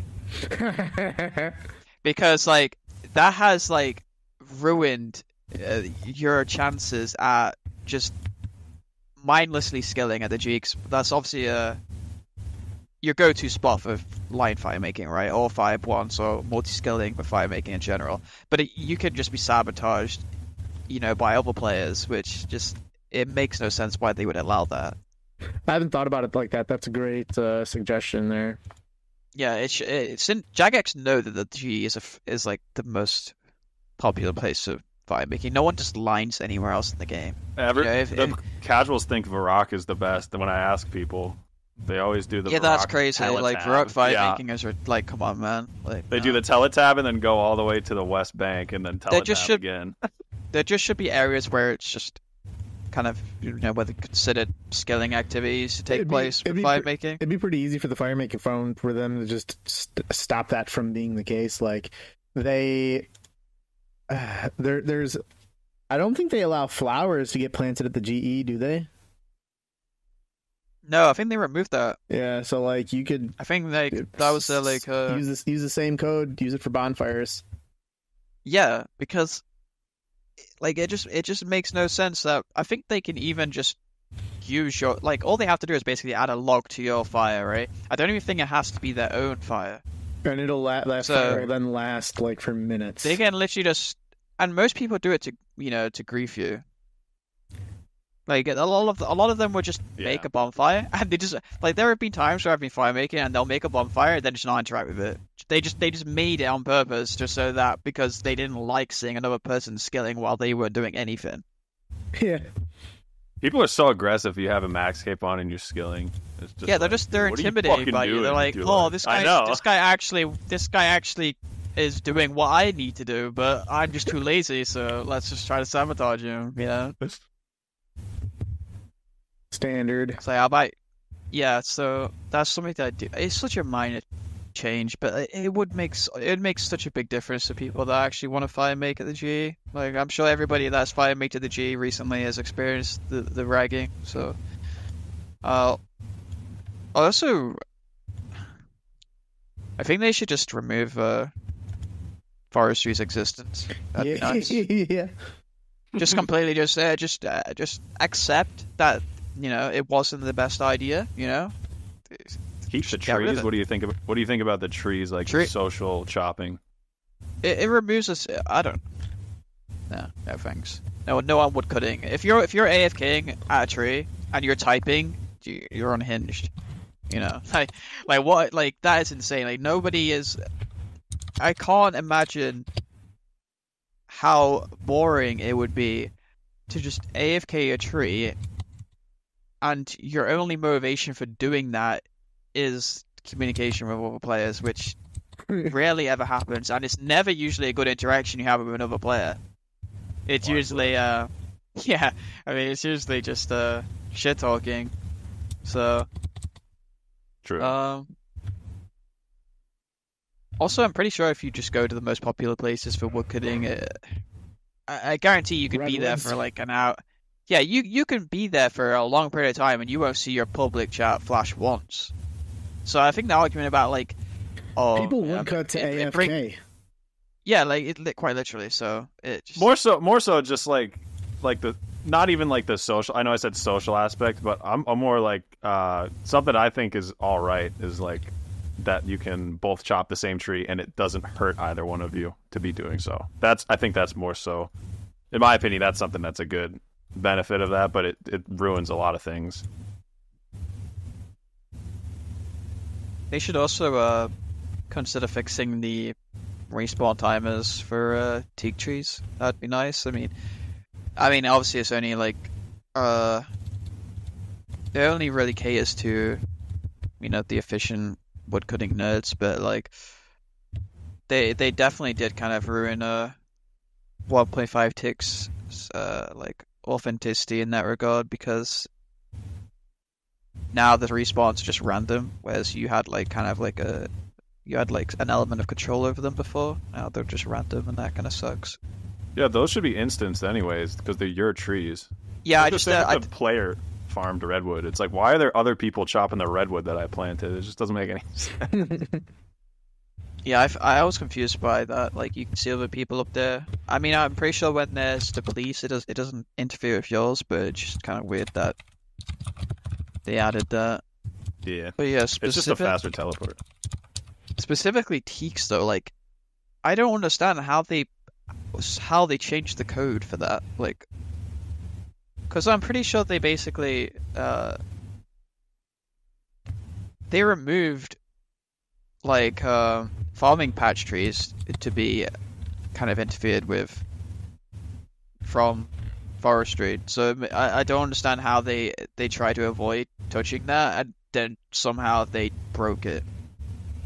And obviously nobody's ever gonna, you know, there's not gonna be enough people to ever bring attention to it because nobody does those methods, you know, at that efficiency. So it's just basically gonna be dead forever now. Like the mechanic of the respawn. So is it completely ruined? Is it? I'm unaware of. Is it completely ruined now? Not really. I mean, just for general purposes of just, most people just use those hardwood patches to stay AFK, like passive, like teak tree logs or planks or whatever. Like, but like only to like a small handful of people that care about pushing the limits of the woodcutting skill would notice the difference in the respawns. I mean, for you after the so you would. For me, I definitely notice it. Like I don't. I sometimes just get, you know, ragged by the respawn when it should have already spawned. Like, yeah, so it's like the blast furnace thing. Yeah, it kind of just ruins the momentum. Blast Furnace Right. 1, yeah, that is annoying. Never For my liked that. answer, for my answer, I think they should just remove the XP cap. That's From insane. skills? Yeah. That's a jokey answer, but I didn't know. imagine- Just no one's Imagine ever just- allowed to live again. I mean, imagine just rune crafting forever, mud runes forever. I would do that, dude. No thanks. Yeah, I would too. Just kidding. I already have 14 Rift Guardians. I want to see if I can get 100. Oh, nice. Well, your rate is Like that one guy. 15 times higher now. Yeah. Plus, I'm making money too, so Did they apply that to Herbie Boy yet? No. oh Well, no, just yeah, they just did it to Wintertot specifically. And Yeah, then I Hunter's got Gate. it. I got it like shortly after that, but yeah, like even like the Temperos is not either. Like I'm Yeah. just Yeah. waiting around until those can actually like once those do get updated, I will like actually intend on getting them. Like that's why like I didn't get the Wintertide one until that update was made, and then I think that one took me yeah. only like probably like 4 hours or so to get. Yeah, right after I taught you how. So, Yeah. They need I'm to surprised fix that's that. even in the game. That rate, that 15 times rate. I'm just surprised they're like actually doing something for 200 mil. I don't know the story behind it, but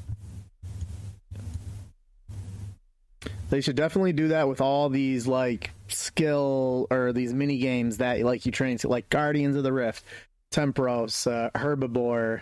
I guess Herbivore is not necessarily a mini game, but like it's a hunter method. Best hunter method in the game. I think they did 15 times because 13 mil is like, or 13 mil goes into 200 mil like 15 times. oh, Yeah. that makes sense. Or why did they even give Herbie Boy a pet? Come on, man. Like, it just didn't. Stinky dog. Hey, we got a question that Byro submitted that Oh, yeah. kind of it specifically addresses like just pets being added. It's a weed pig. Deeds Yeah. Pan always brings his freaking stinky dog when I'm doing. Yeah, they need to. Granite. Yeah. Followerscape. And just remember like pets initially failed the poll the first time that they were ever polled. Like, should we come out with pets? Really? And it failed. It What failed is in this? initial- What is the idea for the sailing pet? I have no fucking idea. Barnacles. I think they, Barnacles on your leg. I think they haven't heard of them. mentioned that they have an idea in mind, but they're not going to leak it because they want it to be a surprise. If it's a seagull, I swear to God. There's no way. Yeah, I mean, it wouldn't surprise me at this point. There's been so many pets that have just been birds, basically. Why isn't mean- the monkey the agility pet? Like, what even is that? I could definitely see the seagull having like dialogue Bruh. saying mine, mine, mine.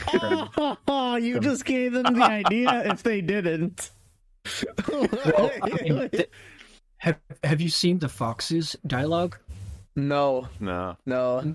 Okay, I'm gonna render it back really quick. It's a meme for you basically ask it, "What do you say?" And then it says, "I really wish people would stop asking me that." That's Okay, solid. okay. I mean, they meme all over the place anyway, so Zaya.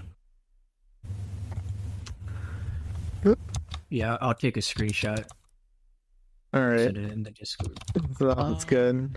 Anything else you guys want to maybe think need to be rebalanced or refreshed? I think there'll be more discussion around that for when we get Balmore Part 2, right? Like the Varlamore Part 2 is on the podcast here, or Varlamore Part 2 when that actually releases? Well, maybe the next podcast, right, after Yeah. Valmore Part 2, because there's going to be a lot, probably a lot of broken, restricted account build methods over there. Yeah. All right, well then, moving on, like, Runefest appears to be uncertain on if it is going to happen or not. We're just over 3 months away. Runefest sent out a tweet with information about the current status. So what they had said, they said that they sent this to the holders, is that like in order to bring back Runefest in 2024, we engaged Player One Events, an experienced event supplier and specializing in gaming events. Player One Events, a flagship event, is the Insomnia Gaming Festival, one of the UK's most loved gaming events for the last 25 years, and their expertise was central in our decision to bring them on board as the core delivery partner for Runefest. You may have seen the recent news reports regarding layoffs at Player One Events and be concerned how this will affect our plans for Runefest. We are saddened to learn that some of the team that we were working with to deliver Runefest are no longer with the company. We share your concerns about the ongoing uncertainty, and we know that many of you will have organized your travel and hotel plans. While we cannot give a definitive answer today, please be assured we are working to explore every opportunity possible, and we will update you as soon as we have more news to share. We are working as quickly as we can to provide you with clarity that you deserve. We greatly appreciate your patience and support. So that tweet was posted 10 days ago. There has not been an update since. So what do you think about the potential of this being canceled and possible probability? I think it's probably going to be like postponed until next year or something, and they're going to have to host it themselves. Isn't that what they've done? Wasn't that what they did like prior to 2020? They might have, yeah. I'm pretty sure they hosted it themselves all of the previous times. But that also takes a lot more planning and preparation, so that's why I think it might be postponed.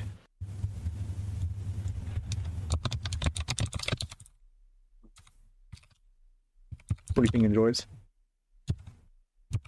I don't really have anything to input on this one. Okay.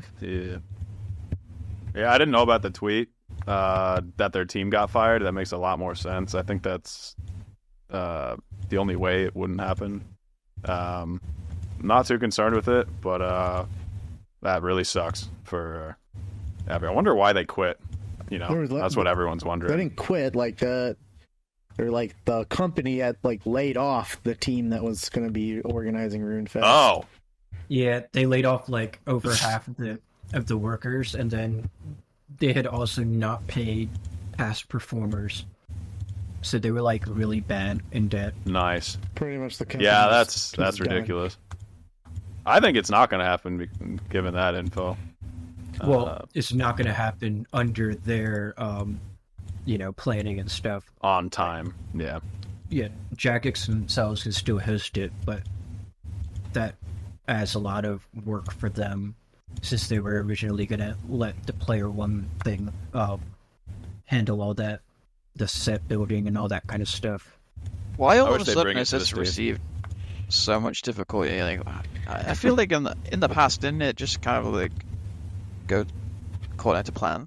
Well, I think that they have hosted it themselves. They haven't had another company essentially host it for them. It appears, based on all the information they've shared, is that they were letting this other company handle the venue, all of the logistics, planning, and everything for it. Whereas now that team is now fired, and now they have essentially now they're stuck to where they would have to scramble to get anything. But I don't think that they paid other companies in the past to organize and run Runefest for them. And I think that's what this is. Probably wasn't the best of choices there then. That's why when people had to buy these tickets, they had to buy it on some bullshit site and not on the RuneScape site how you had been able to in the past. You would just log into your RuneScape account and buy it. So yeah, it's just unlucky for them because sure they didn't know about company going under. Yeah, that really sucks. Yeah, pretty bad.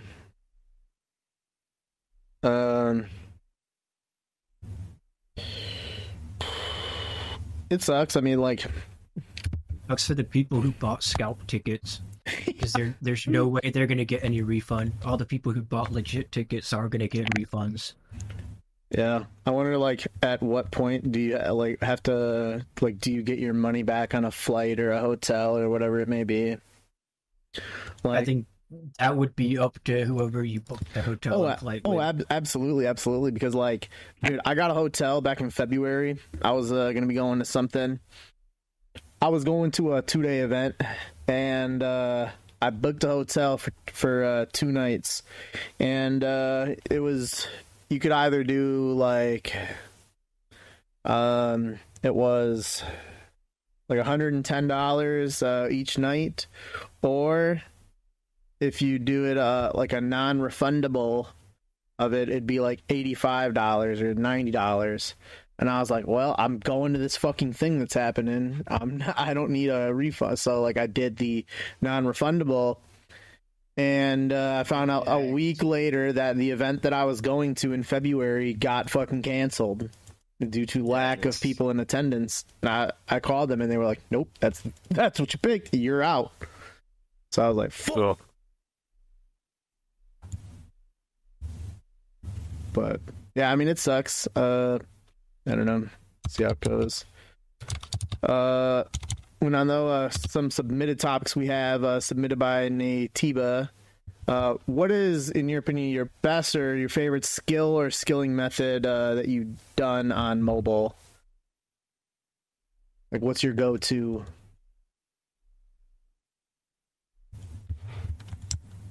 Enjoys. Well, I think I've probably used my mobile like twice for skilling, so I don't have a favorite. I've just tried it and I didn't like it, so I prefer just to keep my gaming to the mouse if I can. So, but favorite, I don't really have a favorite, but I think that I would more lean towards methods that don't really require too much input on your end. So maybe like I think stars is the favorite. So if I had mining, I'd probably do stars, right? So as well as maybe potentially redwoods at a push. I just don't ever see myself actually like trying to engage with my phone if I'm playing the game.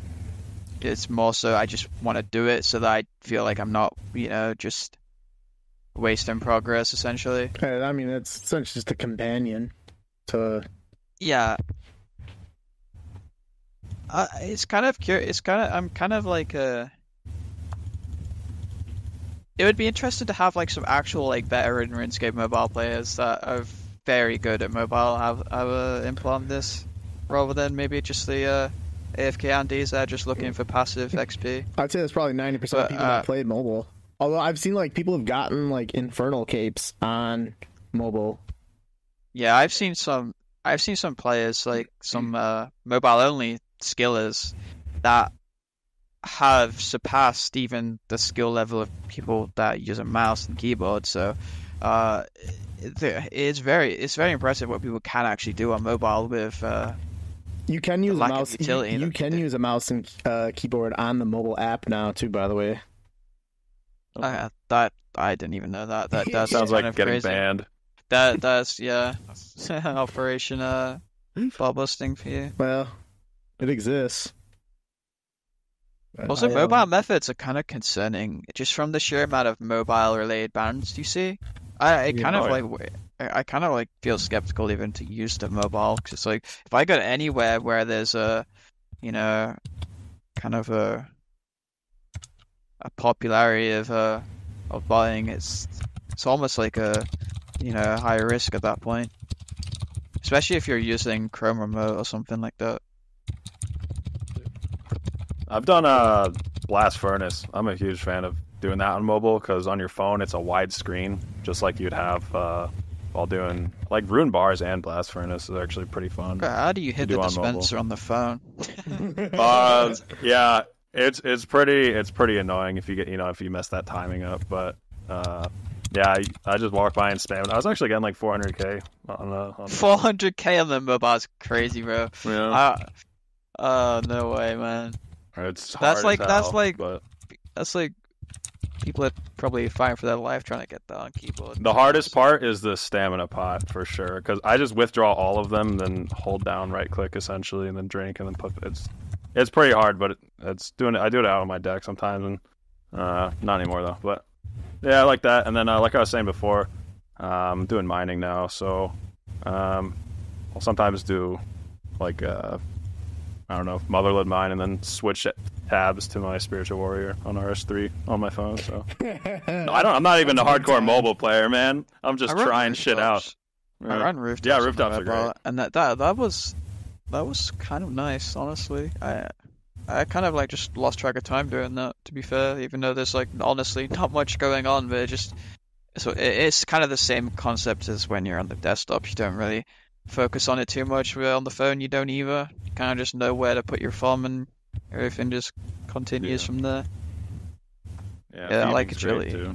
Thieving. Yeah, that's a gem nights, right? For mobile thieving. Yeah, it's a big time one. Wasn't that like supposedly to be increased XP wise? Not they were going to. Oh, sorry. They were going to, but then there was some pushback, and they decided not to. 360k or something. Yeah. It was ridiculous. What are they on, bro? What the fuck is that? Yeah. They need a skiller on the team. So things that I've done on mobile the most, probably did like definitely over like 2,000 hours of fishing on my phone. That's fried, man. AFK you just have more playing time. You just have more playing time on the phone than like the average Hexis member. Dude, it's a lot of time play for sure. I'd say like, I mean, like I have a couple thousand from like Nightmare Zone. Just a couple thousand says that very lightly. Yeah. Definitely like over to, it's probably between like 2K to 2,500 of fishing on mobile. And then I mean probably at least like 500 while killing Jad. That's what I primarily do on mobile now, is just kill Jad, because like there's nothing really AFK that I can do, but I can AFK Jad, so I do that when I do. What, even the mage race? Yeah. Full Justy with Protect from Magic. I gotta click like once every 2 to 3 minutes just to re-up my prayer. Isn't the strategy now just to blow barrage everything? I mean, I've not done it that way. It might be like I think I've seen like some based on the prices of blood shards, it's probably going to be pretty comparable now in terms of prices. Like if you're going to go in with that's like I haven't actually thought about that, because I have not used like the like my current blood my current amulet has not run out yet, since like the shards have like doubled in price. So I'm curious to see now, because based on the price of it, it would probably be pretty comparable to like Blood Barrage, and I wonder what that would look like. Yeah, you can do Blood Barrage and like Shadow, basically just a Shadow switch with Blood Barrage is kind of like your main spell. How I'm pretty sure are you switching though at that point, because you're going to be getting your ass kicked. No, I'm talking AFK, not like you're actually. Yeah, you could definitely Blood Barrage the whole entire caves, but it would obviously be slower. I feel like you probably have to do a fair amount of activity when you're AFKing with your current setup as well. I don't think it's probably just as simple as you make it out to sound.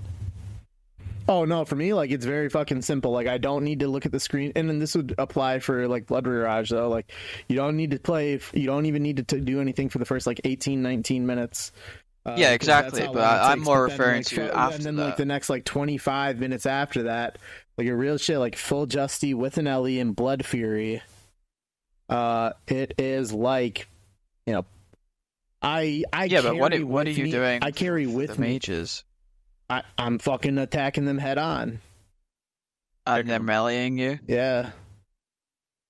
I would not feel safe to not look while a major is meleeing me, bro. That's crazy. Well, dude, your defense bonuses are so high, you really you don't get hit much. Like, I bring with me 8 brews just because, like with the gear that I bring just enough to where I'll have like 1 or 2 super restores at the end of the run, and then I just bring as many brews as possible, which with the gear that I wear is 8, and like I have runs where I only use like 1 or 2 brews. You know, I would say probably on average it might only be like 3-4 brews that you use the whole time, and like it's 4 brews, and aside from that, it's like gotta get my prayer up like every 2-3 minutes. It's pretty AFK. But I've started to look into now that you can. I'm gonna try training Slayer on my alt on mobile. You know, it's certainly like AFK like an idiot. But I was testing out because like Abyssal Demons, now that you can get that like from those zombie things, they drop that scroll that stops you from getting teleported around. That block. Yeah.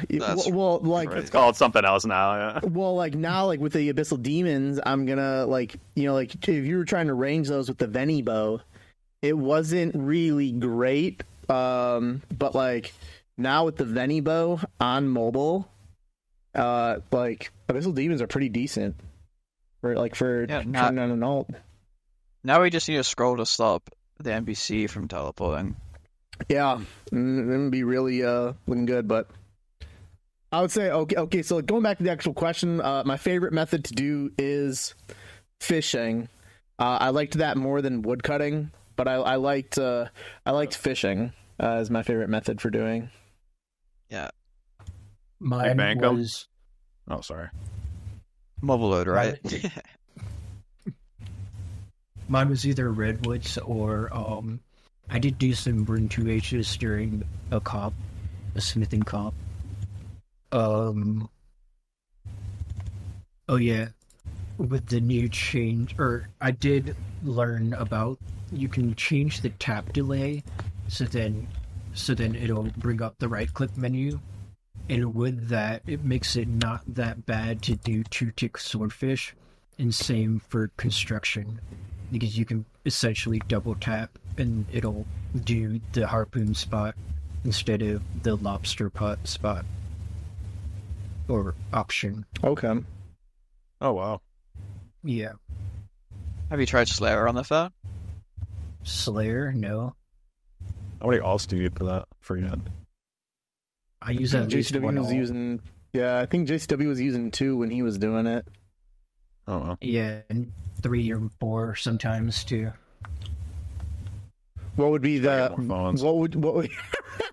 what would you be, dude? I would love if there was like, and there might be a way, but like, can I have like 2 different? Now, like, Myto, you're playing with like RS3 and old school on your phone. Like, is there a way that you can get like be logged into 2 different accounts on like I'm just hopping back and like 2 old school accounts? Nah. Okay, that was gonna be my like. I would love to have like just hop back and forth between 2 different accounts on my phone. You could remote desktop. You could remote desktop and then play them in on mobile. I'm here with the fuck that. All right, we got only about like 5 more minutes here. I got to get off. So for those of you watching, I know that I introduced saying that we were going to be talking about the Wild Guthix Sleeps and also the Varlamore Part 2 group boss. For time, we're not going to be able to do that, so that's going to be pushed on for like future podcasts. We're going to be trying to cut this off here within the next 10 minutes. So One of our topics that we definitely want to get in here, submitted by Cab, is that former RuneScape creator Andrew Gower released a trailer for his upcoming game called Brighter Shores. It is a free MMORPG that certainly looks like it has taken a lot of inspiration from RuneScape. It advertises having hundreds of hours of gameplay and is planned to release later this year, like in Q3. It's on Steam right now. So, question: are you going to give this a try? What do you think about this? If this is the first you're hearing of it? Yeah, when people talk about new video games, I just don't give a shit at all. But obviously, Andrew Gower, like, holy shit, back from the frickin' sleeping or whatever. Yeah, I'm 100% going to try it. I hope it's fun. I mean, it really does look. It really does look a lot like RuneScape. You know, like there are. It would be hard for it not to be fun. Yeah. I'm trying to think of a mechanic or something in it that would make it not fun, but I really don't see him even doing something that could be bad. I almost feel like it's impossible for him to make something bad.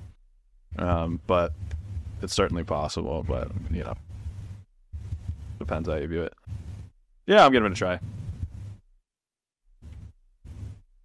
Honestly, I'm gonna have to give it a pass, bro. I think the main attraction for this game kind of derives from his name, the concept that follows the similar. I mean, yeah, I guess the concept kind of follows the similarities of old school, right? So, like obviously, that's like what he's most familiar with. So, and I guess if I wasn't to be playing old school RuneScape, it's probably because I'm looking for something refreshing and immersive that like has a different feel to it, rather than looking for something that's I'm very familiar with, you know, and there isn't really much engagement, you know, going on. So probably not, unless it was literally to replace old school, which I don't ever see happening. I mean, I can imagine playing it, you know, just maybe for an hour or so, just as like a pastime or just out of interest, but definitely not really my long-term go-to game, that's for sure. I'm definitely going to give it a try. I think that it's got a lot of potential. I mean, it's free. It's not, and I guess here's the thing: I'm not going to be wasting any XP by playing it, so that's probably the biggest thing behind it. Yeah, it's for retirement. It's a retirement game. Yeah, I mean, I've played so many games in the last couple of years, but like this seems like it'd be something that'd be fun. Like, you know, like this looks like it would be something that I think I could have a lot of fun with doing while like AFKing on like AFK RuneScape and then play the Brighter Shores. Nah, that's fried, bro. What? That's crazy. Go for rank 1 Brighter Shores. Here's the thing, hopefully you can swap GP between the two games. I don't even think the Brighter Shores alt of an incentive. The Brighter Shores alt is fried, man. You need help. I mean, I just need something in. I mean, like aside from like going to get a quiver on old school, like I'm not sure what's about time, Randy. It's been almost 2 months since I got the Infernal Cape, so like I should probably stop jerking around. I think get too comfortable, bro. Okay. I'll start going for a quiver with it like in about a month. Yeah, when you get it, you can play it as like the video for the next podcast. You can. I'll couple things that I do want to do first before going for the quiver. I want to play and beat the South Park, The Fractured Butthole. I want to beat that game. Insane. But yeah, I'm definitely gonna give the game a try out. It says it has hundreds of hours of content. I mean, shit, I would love if it had hundreds of hours of content. That would give me, like, think of all the bills that I'd be able to make AFK on RuneScape if I were to play Brighter Shores for like 200 hours. It never ends, dude. Do you think people would enjoy playing the is it Brighter Shores? Yeah, Brighter Shores. Do you think people would enjoy? Do you think skillers would have much interest in it? Yes. That without like but like without any like external way to monitor progress. Like no high scores, you mean? No high scores, no temple, no CML, no like just no like visual indicator of it would certainly make it less appealing. It would certainly make it less appealing, but you know, like you're still going to have like your own levels and stuff that you yourself internally will be able to see. So I think that in itself is going to have some kind of motivation for like skillers to do and partake in. Yeah. Yeah, so I'm definitely going to try it, and I do think that it's going to be pretty good. Like, if there was one game that I could see people abandoning old school for, it would be this one. Nah, really. By abandon, I think real quick, I think that's a strong word. I think like, although I'm in a really stupid No one situation, abandons RuneScape. Yeah, I think nobody. I think I'm in a really stupid situation with how I've played, but like, I feel like people would maybe transfer from like maybe they're playing RuneScape like that's the game that they played to where like maybe they then AFK RuneScape and play Brighter Shores. Like maybe Brighter Shores becomes the main and RuneScape becomes the AFK. Their friends aren't interested in old school, but they want to play that, maybe. Yeah, maybe abandoning was the wrong word, but yeah, I could definitely... Yeah, before this, I'd never seen, like, anything that looked so appealing that I could imagine people switching games before Brighter Shores. Not even Malvor Idol. You gave that a 1 out of 10, didn't you? Something. Dude, that is the worst game that I have played in the on my like games. It's proof that AFK shit is stupid. Like it's just proof. Like yeah, I've got that. Hold on, I'm looking at my my tier list. I pulled it up. I have 2 games that are in the F tier. One of them is Malvor Idol. The other is Call of Duty Finest Hour on the GameCube. But Malvor Idol fucking sucks. Thing is, like, Brighter Shores to me just seems like one of those games where you start an activity and then you have like a progression bar or like a visual indicator of how long you need to wait before you interact again. That's certainly what Malvor Idol is. I do not think that Brighter Shores is going to be that. They said it's going to be like point and click MMORPG. Okay, but that may make all the difference. To be fair, because idle, like those simulators. It's not an idle simulator. Like you have a character that you're going to be running around with. Yeah. Have you seen any videos? It's pretty similar. Peep the trailer. Who knows? Yeah. But all right, I'm gonna be closing it up here. Give a shout out to a random RuneScape player. Shout out to Eats Pant. I don't know why. It's just funny.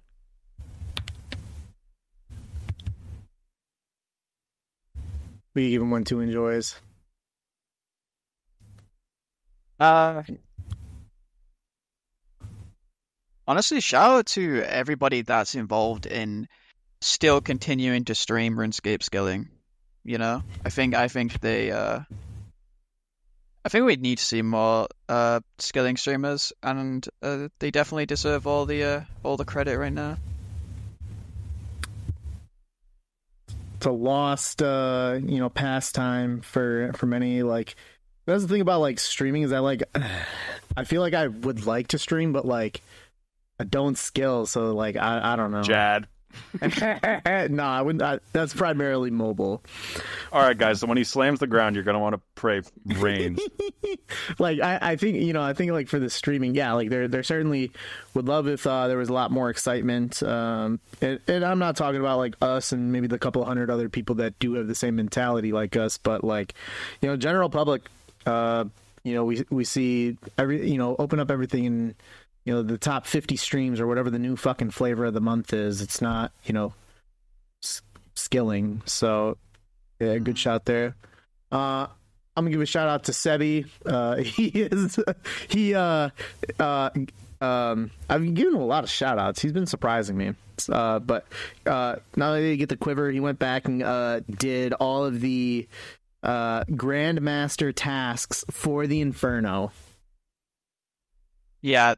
Wait, he's done GM? Yeah, he's done it all for the Inferno. He's got like 7 Oh, picks. the Inferno, okay. Yeah, oh yeah, not the whole everything, but like he did the Grandmaster for that, which going from 4-hour cape attempts to being able to do the speed run Nah, his PB is pretty good. He got like 60 minutes, like flat or something. Yeah, Not crazy. yeah. For, And like, and his first cape was like fucking 3 hours.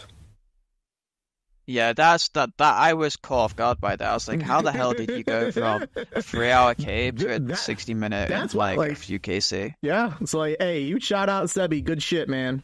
Crazy, man. Good job. I'm gonna shout out Oucher. For coming back. Oh, Keep game. Yeah, because Ace Too Cool just called him a rookie, and I felt the need to defend him. Yeah. Hey, God bless Ace. You know what? Second shout out to Ace Too Cool. Ace Too Cool. Shout out to Ace Too Cool. All right. Last topic here before we head out. What have you been up to during the podcast, and what are your current goals? So I was killing Virus the whole time on even my main, but on all my alts as well, while doing the podcast management side of it here, doing the timestamps and everything. But current goals, really just I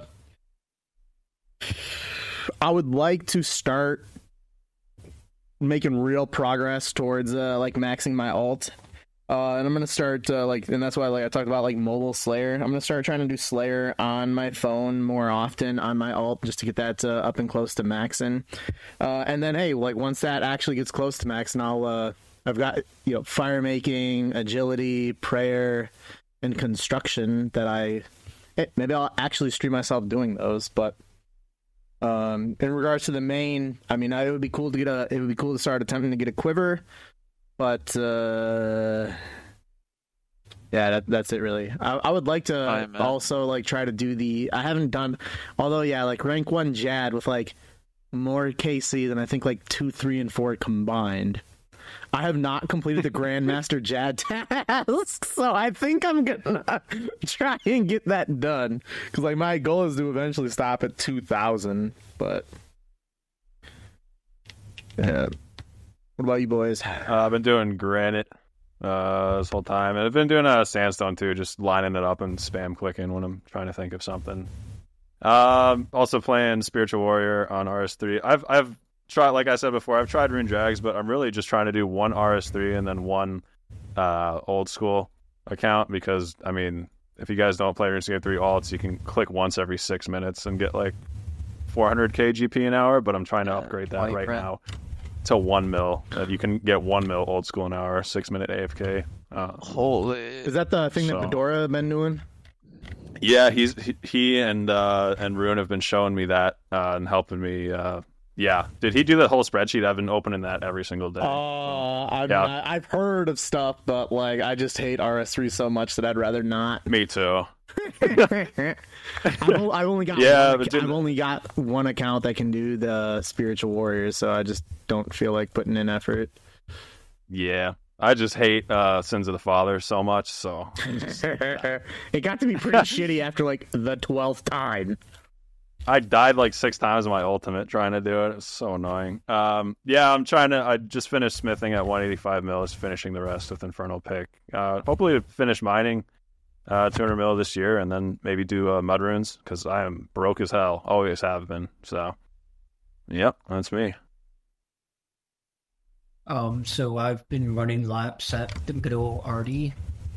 70k an hour? Damn! Yes. So nice. I'm at 170k since we started. What else? What was I gonna say? I can't remember. Current goals? What are you thinking about? Oh, current goals. I mean, finish max 200 mil all, I guess. I have construction, fletching, fishing, and agility left. And then some Slayer, I guess. But that's all I have left, so there's not really much else I can do. Just chipping away at it. Thanks. What have I been up to during the podcast? So I've just basically been woodcutting, doing antiques, kind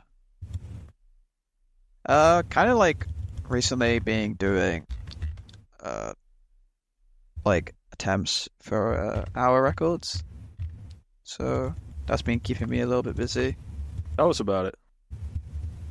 Oh yeah, that was cool. I was doing that past couple of days as well. Yeah, so basically created Discord that allows the community of the skilling community specifically that are interested in competitive skilling to submit their best hours in whichever skill they feel most comfortable with, or whatever they have the most talent in. So it kind of just inspires people that want to share that progress in a way. And I've basically been doing my fair share of contribution with several skills. Like one I've been doing recently is mining and woodcutting, because I feel like they're the most competitive in regards to like perfection and RNG involved.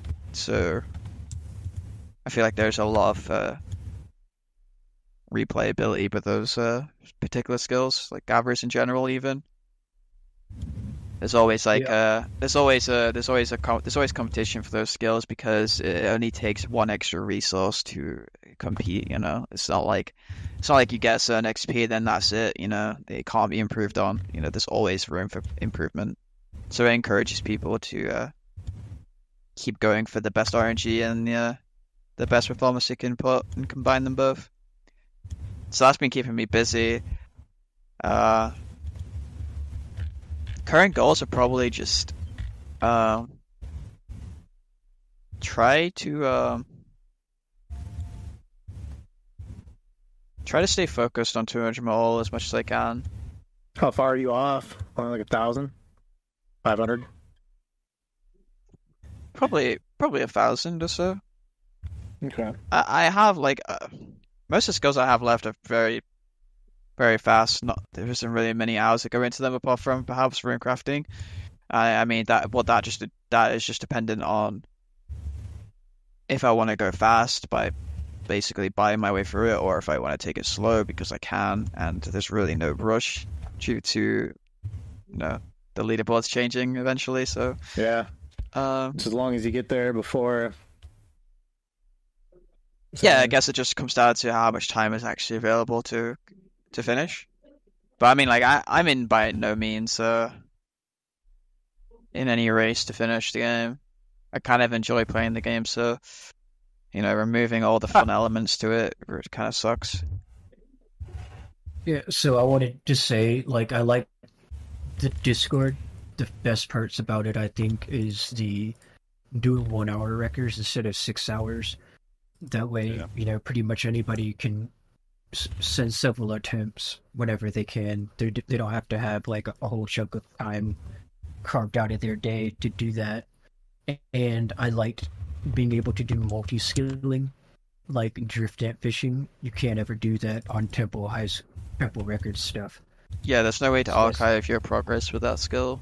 So right, yeah. So yeah, I really like that idea and that aspect of the Discord. That was one of the main reasons, because like there was no kind of love for multi-skilling, apart from just private personal achievements. But having the ability to share that with others and have some competition is definitely new. Yeah, there's the fire making's been going crazy, so that's good. Yeah, tons of people been submitting their attempts. It's cool to see. Yeah. Yeah, that's good stuff. I'll be sure to have the link for the Discord in the description of the video as well. For those of you check it out. Yeah, I would love to see people get some more in there. Submit. But all right, guys, that's going to do it for the 92nd Nexus podcast. Plans probably for the next one are going to be maybe look for around like June 28, 29, right around that, like that weekend. and we'll be going over the stuff then. Follow us on Twitter, or I guess everything redirects to x.com now, so maybe I'll change the thing on screen from the Twitter to the X, but follow us on there at Hexis. Follow me at Randalicious RS for info on the podcast.